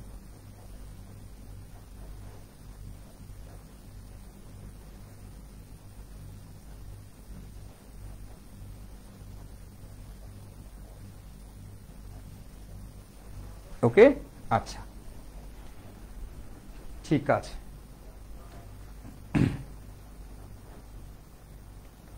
ওকে ভাইয়ারা, তাহলে তাহলে মোটামুটি আমরা কোথায় কি আছে, টেম্পারেচার কত, সবই বুঝে গেলাম, রাইট? আচ্ছা আচ্ছা, গুড। তাহলে এবার আমরা যেটা করব, আমরা এখন হচ্ছে এইখান থেকে আমরা হচ্ছে এখন একটা গ্রাফ দেখব। তা আমরা যে গ্রাফটা দেখব, এই গ্রাফটা আমাদের কিসের গ্রাফ জানো? এটা হচ্ছে আমাদের উচ্চতা ভার্সেস তাপমাত্রার গ্রাফ। এটাকে বলা হয় উচ্চতা ভার্সেস তাপমাত্রা, উচ্চতা ভার্সেস তাপমাত্রা, ঠিক আছে? তো কেমিস্ট্রিতে আমরা যখন গ্রাফ আঁকবো তখন মনে রাখবা যেটা আগে থাকবে সেটাকে আমরা দিব হচ্ছে আমাদের ওয়াই অক্ষে। তাহলে উচ্চতাকে আমরা কই দিলাম? আমাদের ওয়াই অক্ষে দিলাম। আর এই যে তাপমাত্রাকে দিলাম হচ্ছে আমরা আমাদের এক্স অক্ষে, তাপমাত্রাকে আমরা দিলাম হচ্ছে আমাদের এক্স অক্ষে, ঠিক আছে? এটা হচ্ছে আমাদের তাপমাত্রা। আচ্ছা, তো আমি হচ্ছে এবার একটু বসাই দিই তোমাদেরকে, খেয়াল করো। এই যে 0 কিলোমিটার, এটা হচ্ছে পৃথিবীর সারফেস, 0 কিলোমিটার। এটা হচ্ছে 0 থেকে এই যে 12 কিলোমিটার, 12 কিলোমিটার, ওকে? তারপর 12 থেকে এটা হচ্ছে তোমার 50 কিলোমিটার, এটা হচ্ছে 50 থেকে 80 কিলোমিটার। কত কিলোমিটার? 80 কিলোমিটার। আর এটা হচ্ছে 80 থেকে আমাদের 500 কিলোমিটার। তাহলে এখন তোমরা আমাকে বলো তো এই জোনটার নাম কি? তোমরা আমাকে এবার বলবা যে আমাদের এই জোনটার নাম কি। এটাকে আমরা কি বলবো বলো তো? এটা হচ্ছে আমাদের ট্রপোস্ফিয়ার, ট্রপোস্ফিয়ার। এই জোনটার নাম কি? এটাকে আমরা বলবো হচ্ছে আমাদের স্ট্র্যাটোস্ফিয়ার। আচ্ছা, এই জোনটার নাম কি? এটাকে আমরা বলবো আমাদের মেসোস্ফিয়ার। আর এটাকে আমরা বলবো হচ্ছে আমাদের আয়নো বা থার্মোস্ফিয়ার, তাই না? আয়নোস্ফিয়ার বা আমাদের থার্মোস্ফিয়ার। ওকে, ফাইন। আচ্ছা, এখন কথা হচ্ছে এই জায়গাতে তো একটু খেয়াল করো, আমাদের একটু আমরা একটু দেখতেছি ঘটনাটা কি ঘটতেছে, তাই না? উচ্চতা বাড়তেছে, তো আমাদের স্তরগুলোকে ভাগ করে নিলাম। তা আমি এবার ওয়াই অক্ষে কাকে বসাইছি? ওয়াই অক্ষে উচ্চতাকে বসাইছি। কেমিস্ট্রিতে যেটা আগে থাকে সেটাকে বলি আমরা হচ্ছে মানে ওয়াই অক্ষে বসাবো। কেমিস্ট্রিতে সবসময় মনে রাখবা, একটা গ্রাফে যেটা আগে থাকবে সেটাকে ওয়াই অক্ষে বসাবো, যেটা পরে থাকবে সেটাকে এক্স অক্ষে বসাবো। তাহলে এক্স অক্ষে কাকে বসাইছি? তাপমাত্রাকে বসাইছি। এক্স অক্ষে বসাইছি আমরা কাকে? তাপমাত্রাকে, তাপমাত্রাকে। আচ্ছা ফাইন, এবার একটু খেয়াল করো। তাপমাত্রাকে বসাইলাম, বসানোর পরে এখন আমি এখানে একটু ভাগ করে নেই। ধরো এই জায়গাতে আছে আমাদের, এই পয়েন্টটাতে আছে, এটাতে -100 ডিগ্রি সেলসিয়াস, হ্যাঁ? আচ্ছা, তারপর ধরো এই জায়গাতে দিলাম হচ্ছে আমি -50 ডিগ্রি সেলসিয়াস, -50 ডিগ্রি সেলসিয়াস। এই জায়গায় আমি দিলাম হচ্ছে তোমার 0 ডিগ্রি সেলসিয়াস। এইখানে দিলাম হচ্ছে +50 ডিগ্রি সেলসিয়াস, এরকম দিলাম আর কি, হ্যাঁ? আচ্ছা, এরকম দিয়ে দিলাম। তো এখন তুমি বলো তো তোমার ট্রপোস্ফিয়ারে পৃথিবী পৃষ্ঠের টেম্পারেচারটা কত? ট্রপোস্ফিয়ারে পৃথিবী পৃষ্ঠের টেম্পারেচারটা কত বলো তো? ট্রপোস্ফিয়ারে 15 ডিগ্রি সেলসিয়াস। তাহলে 15 ডিগ্রি কই আছে? 15 ডিগ্রি ধরো এই জায়গাতে আছে তোমার 15 ডিগ্রি সেলসিয়াস। ওকে, কত ডিগ্রি? 15 degree Celsius. আচ্ছা, এবং ট্রপোস্ফিয়ারের সর্বোচ্চ টেম্পারেচারটা কত? ট্রপোস্ফিয়ার উপরের দিকে উঠলে টেম্পারেচার কত হয়?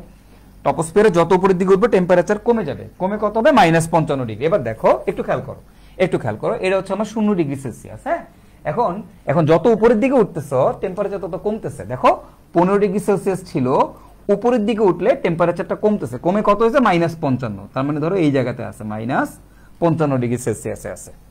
ঠিক আছে, তাহলে নিচে একদম পৃথিবী পৃষ্ঠে হচ্ছে 15 ডিগ্রি, উপরের দিকে উঠছি, টেম্পারেচারটা কমে -55 ডিগ্রি সেলসিয়াস হয়েছে। আচ্ছা, এখন তুমি একটু খেয়াল করো, তারপরে স্ট্র্যাটোস্ফিয়ারে কি হয়েছে? টেম্পারেচারটা বাইরে কত হয়েছে? 0 ডিগ্রি হয়েছে। তাহলে স্ট্র্যাটোস্ফিয়ার আমাদের এই যে টেম্পারেচারটা বেড়ে হয়েছে 0 ডিগ্রি সেলসিয়াস। তাহলে আমি এটাকে এখানে এভাবে বলতেই পারি, এটা হচ্ছে আমাদের -55 ডিগ্রি সেলসিয়াস। এটাকে আমি বলতেই পারি আমাদের 0 ডিগ্রি সেলসিয়াস, তাই না? আচ্ছা, এবার দেখো মেসোস্ফিয়ারের সর্বনিম্ন কত? -92। তাহলে আবার উপরের দিকে উঠলে -92, ধরো এই জায়গাতে আছে আমাদের -92 ডিগ্রি সেলসিয়াস, রাইট? তাহলে এটাকে আমি বলতে পারি আমাদের ধরে এখানে বললাম -92 degree Celsius. And then again আয়োনোস্ফিয়ারে কত? +1200 ডিগ্রি সেলসিয়াস। মানে 1200 ডিগ্রি, মানে এখানে কই 1200, মনে করো এই জায়গায় আছে একদম 1200 ডিগ্রি উচ্চিত, কই চলে যাবে 1200 ডিগ্রি, তাই না? কই চলে যাবে। ওকে, তাহলে এইবার আমি যদি এই গ্রাফটাকে মিলাই দেই, ভাইয়া এবার আমাদের এই গ্রাফটাকে আমি যদি মিলাই দেই, দেখো আমি যদি গ্রাফটাকে মিলাই দিলে কেমন হবে? দেখো তো, এই যে 15 থেকে উপরের দিকে উঠতেছি, টেম্পারেচার আমার আস্তে আস্তে কমতেছে, এরপর আবার উপরের দিকে উঠতেছি, টেম্পারেচারের মান বাড়তেছে, এরপর আবার উপরের দিকে উঠতেছি, টেম্পারেচারের মান আবার কমতেছে। এই যে ফার্স্টে কমলো, তারপর টেম্পারেচারের বাইরে 0 হইলো, তারপর আবার কমে -92 হইলো, এরপর আবার চলে যাবে একদম কত পর্যন্ত যাবে বলো তো? 1200 ডিগ্রি পর্যন্ত। কত ডিগ্রি? 1200 ডিগ্রি পর্যন্ত, তাই না? এখন তুমি একটু খেয়াল করো তো, ভাইয়া বলো তো, তোমরাই আমাকে বলবা এবার, বা এটাকে আমরা কি বলবো? টেম্পারেচার কি বাড়ছে না কমছে? দেখো তো, টেম্পারেচার, তাপমাত্রা কমছে।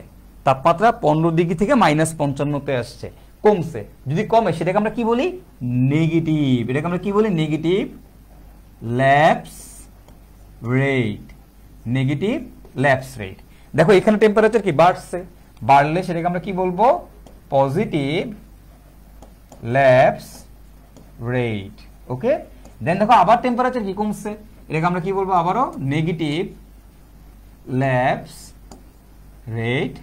তারপর এখানে টেম্পারেচার বাড়তেছে, সো এটা হবে আমাদের পজিটিভ ল্যাপস রেট। দেখো এই যে গ্রাফটা, এটা কিন্তু আমাদের পরীক্ষাতেও আসবে। হ্যাঁ, এটা আমাদের বোর্ড পরীক্ষাতেও আসবে, আমাদের সৃজনশীল প্রশ্নও আসবে। ঠিক আছে, এটা আমাদের সৃজনশীল প্রশ্নতেও আসবে। ওকে, ফাইন, আশা করি তোমরা বুঝতে পারছো। তো এই গ্রাফটা অনেকেই বুঝে না, গ্রাফটা বুঝো না। হ্যাঁ, অনেকেই গ্রাফটা বুঝো না। আশা করি তোমরা সবাই বুঝতে পারছো। হ্যাঁ,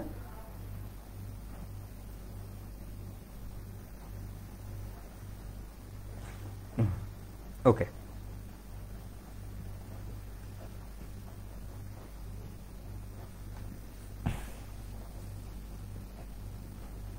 এটুকু বুঝতে কারো কোনো সমস্যা আছে কিনা বলো? এতটুকু বুঝতে আমাদের কারো কোনো সমস্যা আছে কিনা?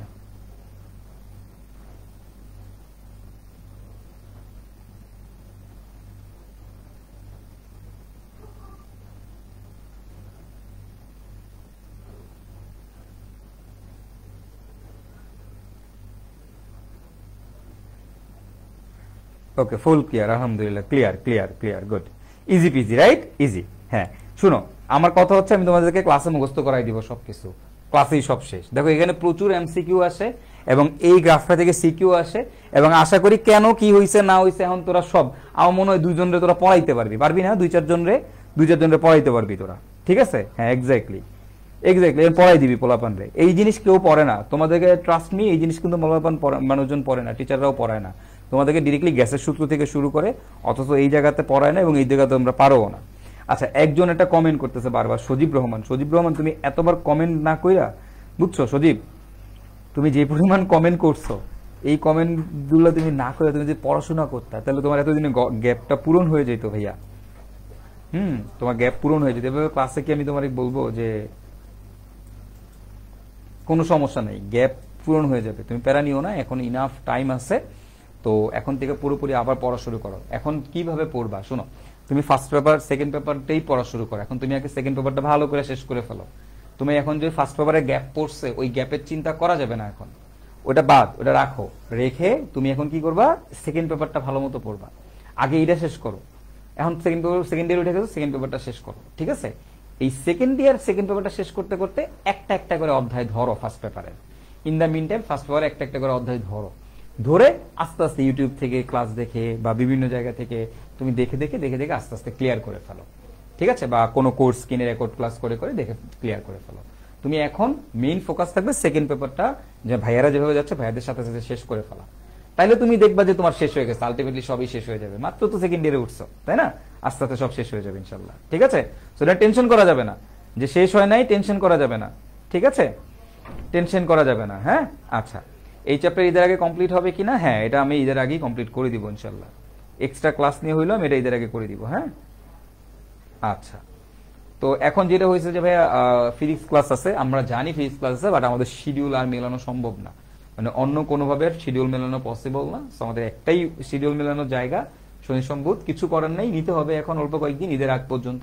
ঈদের পরে আমাদের অর্গানিক প্রো শেষ হয়ে যাচ্ছে, তো তখন আমরা অল্টার করে নিব না, ঠিক আছে? ওকে, তো ঈদের আগ পর্যন্ত আমাদের একটু কষ্ট করে শনি সম্পদ একটু ম্যানেজ করে নেওয়া লাগবে আর কি, হ্যাঁ? আচ্ছা, তো আশা করি এইটুকু বুঝতেছিস তোরা। তো প্রথমত একটা কথা হচ্ছে যে অরোরা, অরোরা দেখা যায়। অরোরা কোথায় দেখা যায় বলতো ভাইয়ারা? অরোরা দেখা যায় হচ্ছে আমাদের থার্মোস্ফিয়ারে, রাইট? বা আয়োনোস্ফিয়ারে, তাই না? থার্মোস্ফিয়ারে বা আয়োনোস্ফিয়ারে হচ্ছে আমাদের অরোরা দেখা যায়। তো অরোরার বাংলা কি? অরোরা কি তোমরা কি জানো? অরোরা কি জিনিস? অরোরার বাংলা কি? এই অরোরার বাংলা হচ্ছে মেরু জ্যোতি, এটাকে বলা হয় মেরু জ্যোতি। তো তোমরা রিসেন্টলি খেয়াল করে দেখবা, খুব ভাইরাল হয়েছে না বেশ কিছু ছবি ফেসবুকে, দেখছো, সবাই দেখছো এই ধরনের ছবি, সবাই দেখছো, রাইট?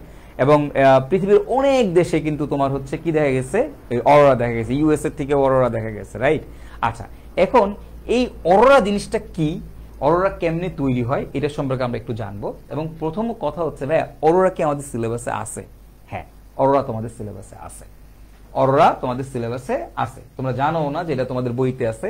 এটা তোমাদের পরিবেশ রসায়নের একটা টপিক, ম্যাক্সিমাম মানুষজন জানেই না। এটা যে আমাদের পরিবেশ রসায়নের টপিক, এটা ম্যাক্সিমাম মানুষজন জানেই না। ওকে, তাহলে এখন এই অরোরা বা মেরুজ্যোতি জিনিসটা আসলে কি? দেখো, আমাদের এই অরোরা বা মেরুজ্যোতি, এই অরোরা আবার হচ্ছে দুই ধরনের। অরোরা কয় ধরনের বলো তো ভাইরা?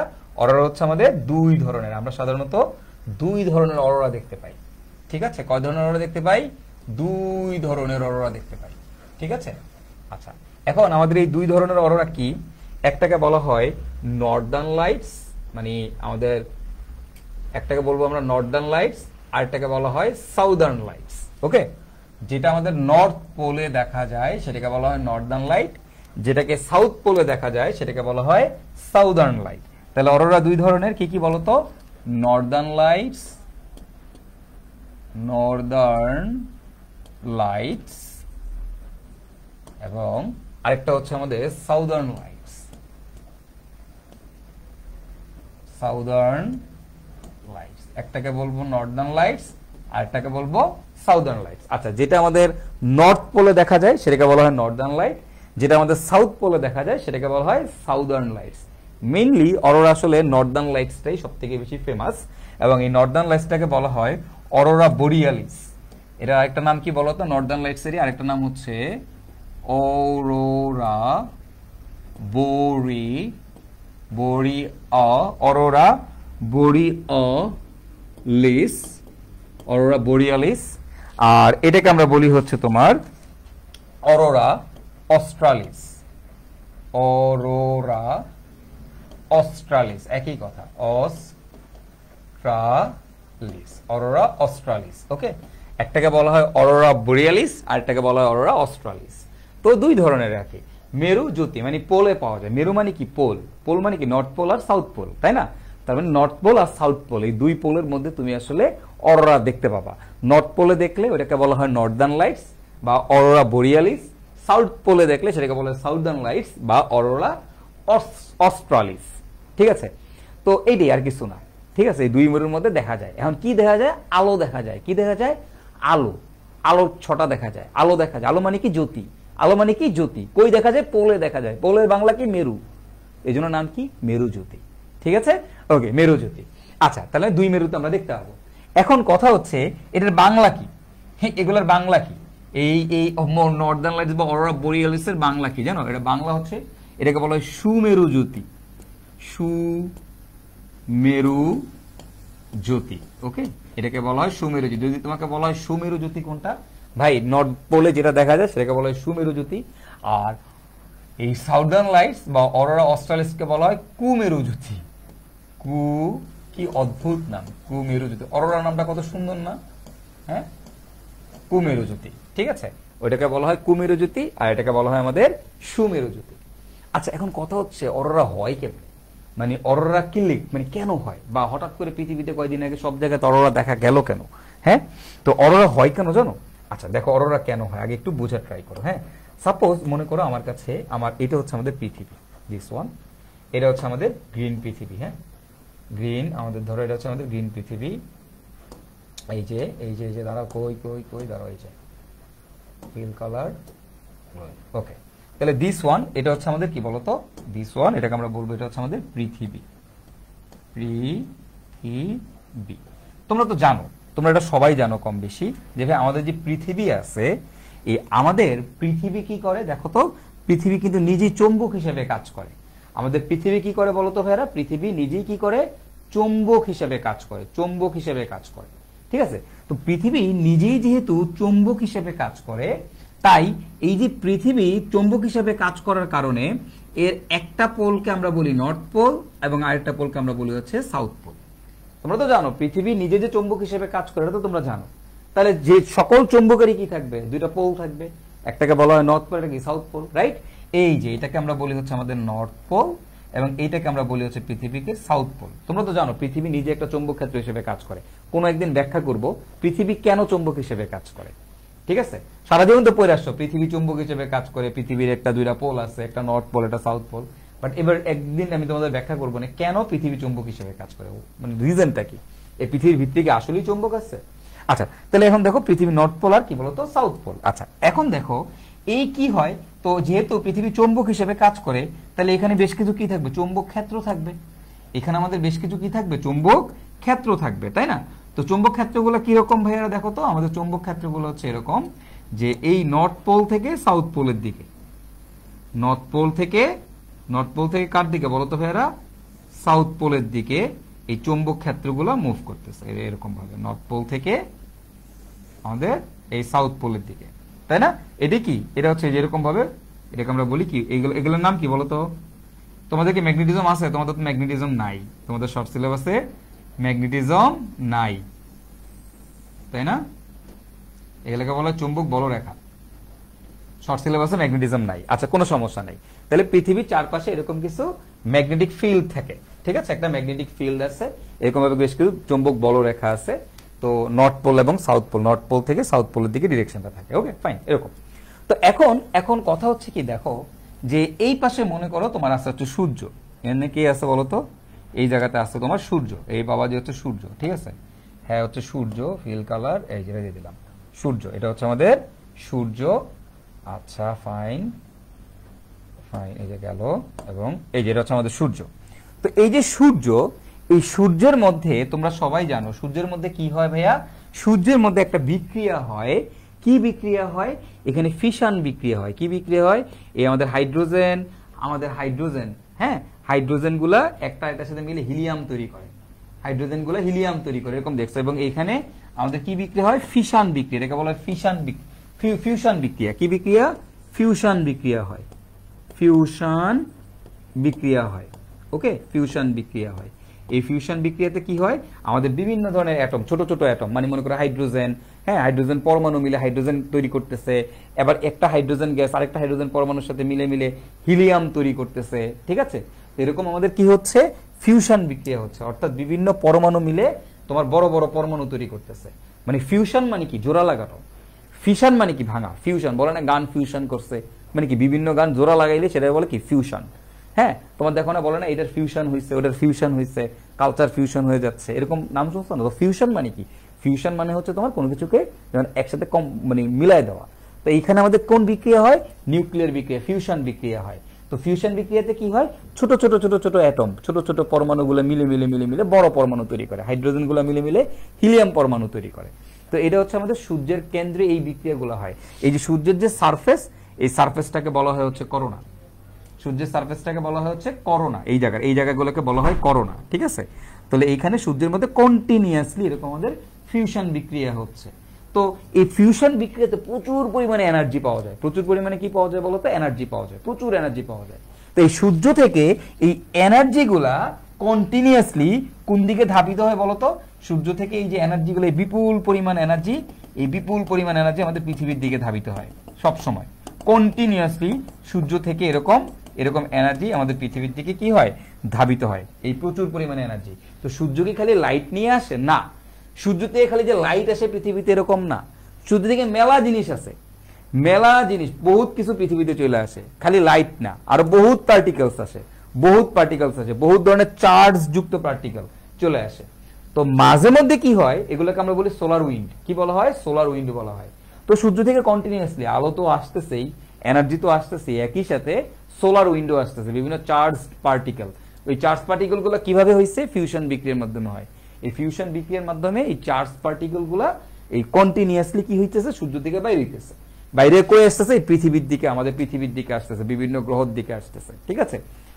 মজার ব্যাপার হচ্ছে, শুনো, এইবার মাঝে মধ্যে এই সূর্য পাগলায় যায়, হ্যার একটু কি হয় না হয়, হ্যার মাথা গরম হয়ে যায়। হ্যার মাথা গরম হয়ে গেলে কি হয় জানো? তখন রেগুলার যে সোলার উইন্ডটা আমাদের আসে, এর থেকে অধিক বেশি পরিমাণে সোলার উইন্ড আসা শুরু করে, অনেক বেশি পরিমাণে সোলার উইন্ড আসা শুরু করে, প্রচুর পরিমাণে পৃথিবীর দিকে প্রচুর পরিমাণে সোলার উইন্ড আসা শুরু করে, প্রচুর মানে প্রচুর। এই কয়দিন আগে এই ঘটনাটাই ঘটছে, এত বেশি পরিমাণে সোলার উইন্ড আসছে যে সারা পৃথিবীর সব জায়গা থেকে কি হচ্ছে বলতো? অরোরা দেখা গেছে। তো এই সোলার উইন্ড মানে কি? চার্জ যুক্ত পার্টিকেল। সোলার উইন্ড মানে কি বলতো? চার্জ যুক্ত পার্টিকেল, চার্জ যুক্ত পার্টিকেল, বিভিন্ন ধরনের ইলেকট্রন মিলেকট্রনকে, মেইনলি ইলেকট্রন, প্লাজমা, ইলেকট্রন, এই দুনিয়ার হাজার হাজার চার্জ যুক্ত পার্টিকেল এই সময় পৃথিবীর দিকে আসা শুরু করে। তো এগুলো তো খারাপ, সোলার উইন্ড তো খারাপ। সোলার উইন্ড যদি কোনো কারণে পৃথিবীতে এসে আঘাত করতো, আমাদের অবস্থা খারাপ হয়ে যেত, আমাদের অবস্থা কি হয়ে যেত? খারাপ হয়ে যেত। তো এই যে ম্যাগনেটিক ফিল্ড আমাদের পৃথিবীর, এই ম্যাগনেটিক ফিল্ড এই জায়গায় হচ্ছে চমৎকার রোল প্লে করে, ওস্তাদ মনে করে যে ব্যাপক ভূমিকা পালন করে, আমাদের ব্যাপক বন্ধু এই ম্যাগনেটিক ফিল্ড। তো ওস্তাদ কি করে? যখনই এই সোলার উইন্ডগুলা, এই নেগেটিভ চার্জ মানে আমাদের চার্জযুক্ত পার্টিকেলগুলা যখনই এখানে এসে বাড়ি খায়, যখনই এই ম্যাগনেটিক ফিল্ডের মধ্যে আসে, তখন ম্যাগনেটিক ফিল্ড কি করে? ওগরে ওই বেটা এখানে আইসোস মানে তোর তো সাহস কম না। এই ম্যাগনেটিক ফিল্ড সে কি করে? সে এদেরকে সুন্দর মতো করে দুই ডিরেকশনে ভাগায় দেয়। এদেরকে কি করে? এদেরকে বলে যে তুমি এদিকে যাও বাবা, এদিকে এই সোলার উইন্ড আসলো না, আইসে এনে বাড়ি খেলো না, ও সুন্দর মতো করে এক গ্রুপে এইদিকে পাঠাই দিব, আরেক গ্রুপে ওইদিকে পাঠাই দিব, যা যা চলে যায়। আবার এসে কি করলো? বাড়ি খেলো না, আবার এই যে এরা মনে করে আবার এসে বাড়ি খেলো, আবার এ করে তুই এদিকে যা, তুই এদিকে যা, দুই দিকে পাঠাই দিব। এই দুই দিকে এটা বাড়ি খেলে সুন্দর মতো করে দুই দিকে চলে যাবে। মানে এখান থেকে সোলার উইন্ড আসবে, আইসা এই যখনই ম্যাগনেটিক ফিল্ডের মধ্যে পড়বে, সোলার উইন্ড দুই ভাগে ডিভাইড হয়ে এক গ্রুপ চলে যাবে এইদিকে, আরেক গ্রুপ চলে যাবে এইদিকে। অর্থাৎ সুন্দর মতো করে কি করতেছে? সোলার উইন্ডকে পৃথিবীর দুই মেরুর দিকে পাঠাই দিচ্ছে। এইদিকে পাঠাচ্ছে না, এইদিকে নাই, এইদিকে কিন্তু নাই, দেখো এই বরাবর কিন্তু পড়তেছে না, জাস্ট দুইটা পার্টিকুলার জায়গায় এই নর্থ পোল আর সাউথ পোলের দিকে কি করতেছে? সোলার উইন্ডকে পাঠাই দিচ্ছে। কে পাঠাই দিচ্ছে? আমাদের এই ম্যাগনেটিক ফিল্ড। তাহলে দেখো, তাহলে এই যে চার্জযুক্ত পার্টিকেল গুলা কই গেল? এই চার্জযুক্ত পার্টিকেল গুলা আমাদের হচ্ছে এই নর্থ পোল আর সাউথ পোলের দিকে গেল। আচ্ছা, একটু আগে তোমাদেরকে বলছিলাম অরোরা কই পাওয়া যায়? অরোরা হচ্ছে থার্মোস্ফিয়ার বা আয়োনোস্ফিয়ারে পাওয়া যায়। কই পাওয়া যায়? থার্মোস্ফিয়ার বা আয়োনোস্ফিয়ারে পাওয়া। তো থার্মোস্ফিয়ারে কি আছে? অক্সিজেন আয়ন আছে, NO আয়ন আছে, NO প্লাস আছে, O প্লাস আছে, কি তাই না? তাহলে কি পজিটিভ চার্জ আছে? কি আছে? পজিটিভ চার্জ আছে। কই আছে? থার্মোস্ফিয়ারে।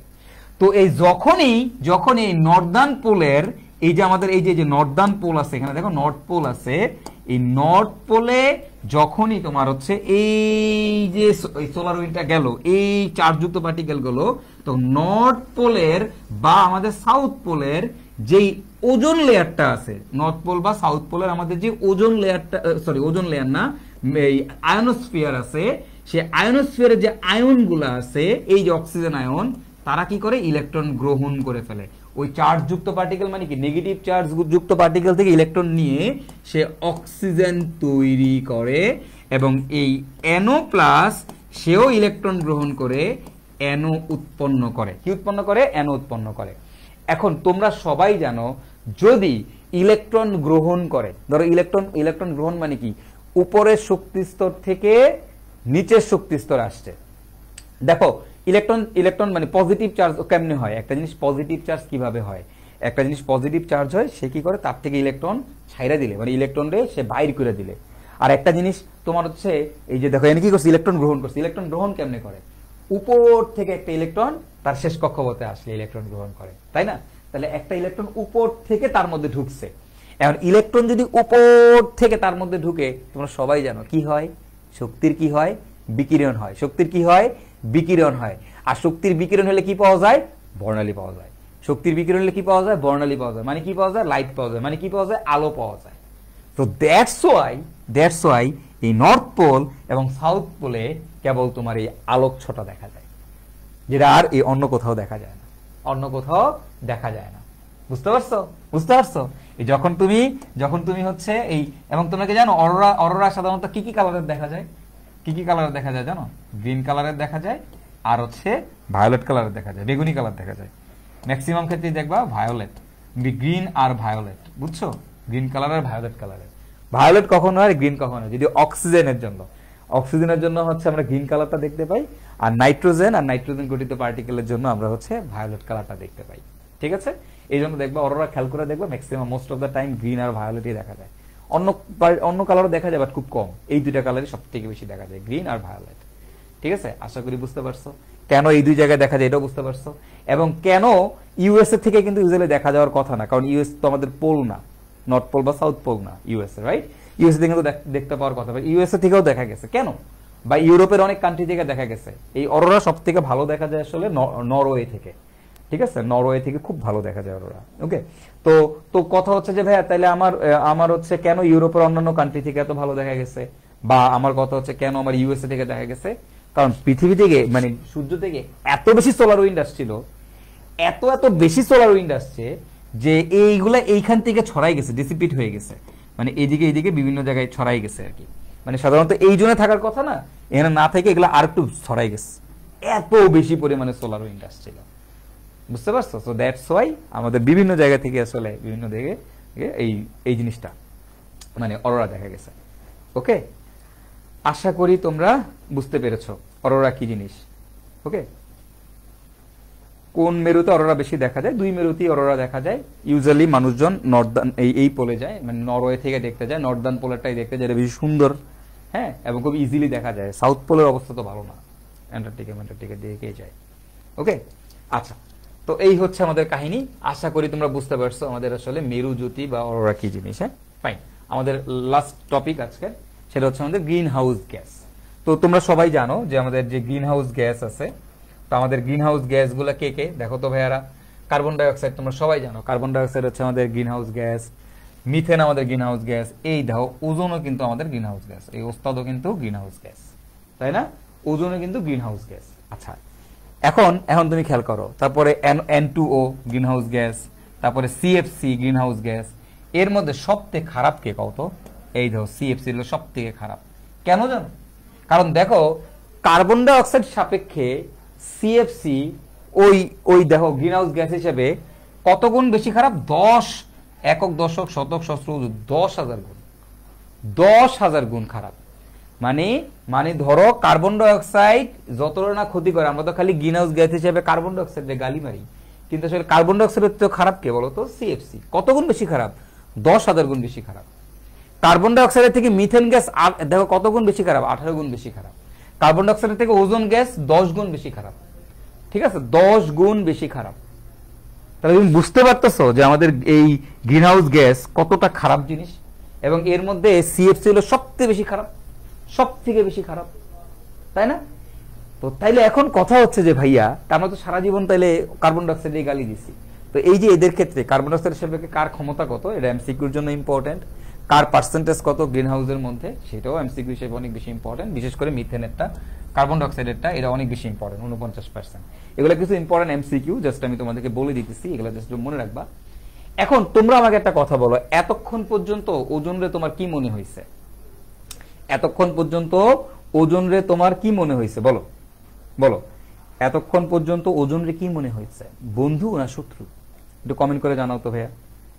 হ্যাঁ, এতক্ষণ পর্যন্ত ওজন রে কি মনে হয়েছে, বন্ধু মনে হয়েছে না শত্রু মনে হয়েছে বলো? হ্যাঁ, বন্ধু না শত্রু?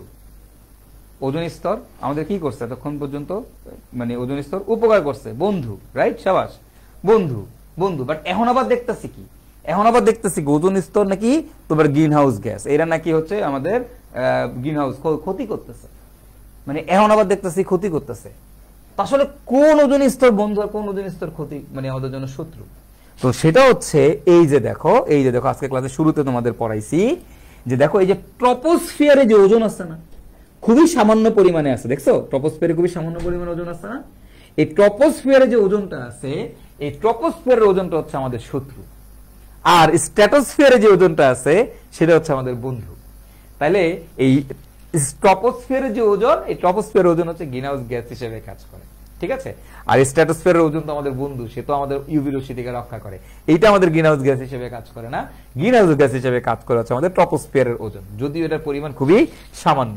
তো এই জন্য একটা কথা আছে যে এটা তোমাদের পরীক্ষায় মাঝে মধ্যে আসতে পারে যে ট্রপোস্ফিয়ারের ওজন, স্ট্র্যাটোস্ফিয়ারের ওজন,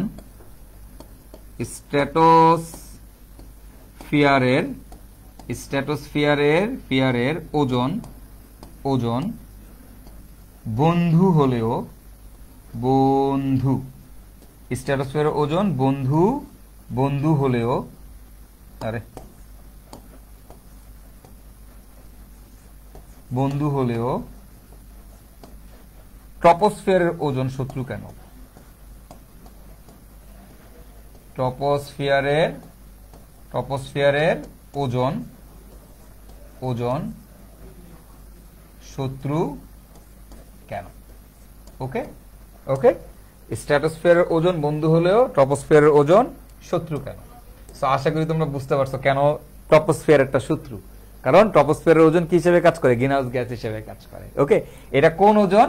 এটা হচ্ছে আমাদের ট্রপোস্ফিয়ারের ওজন, এটা হচ্ছে ট্রপোস্ফিয়ারের ওজন, ট্রপোস্ফিয়ারের ওজন। ওকে, সো এভরি ডিটেইল, যত ছোট ছোট ছোট ছোট ডিটেইল আছে প্রতিটা ডিটেইল তোমাদের পড়াই দিছি। ওকে, প্রতিটা ডিটেইল তোমাদের পড়াই দিছি, এভরি ডিটেইল। হ্যাঁ, আশা করি তোমরা বুঝতে পারতেছো এগুলা, একদম ছোট ছোট, মানে কি কি মুখস্থ করতে হবে, বাসায় কি কি পড়তে হবে সব দিয়ে দিব ইনশাল্লাহ। হ্যাঁ, ক্লাস করো, ভাইয়ের ক্লাস নোটের মধ্যেই তোমার প্রতিটা এমসিকিউর জন্য ইম্পর্টেন্ট জিনিস সব থাকবে, সব মানে সব থাকবে। ওকে, সো সবাই ভালো থাইকো, সুস্থ থাইকো। আজকের আমি পড়াইলাম না, এখানে ছোট ছোট কিছু টপিক আছে, সেই টপিকগুলো আমি নেক্সট দিন তোমাদেরকে আলোচনা করব, ছোট ছোট বেশ কিছু টপিক নিয়ে। আজকের মতো লেকচারটা এখানেই শেষ। সো দেখা হবে ইনশাল্লাহ আমাদের নেক্সট লেকচারে। সবাই ভালো থেকো, সুস্থ থেকো, আল্লাহ হাফেজ, বিদায়।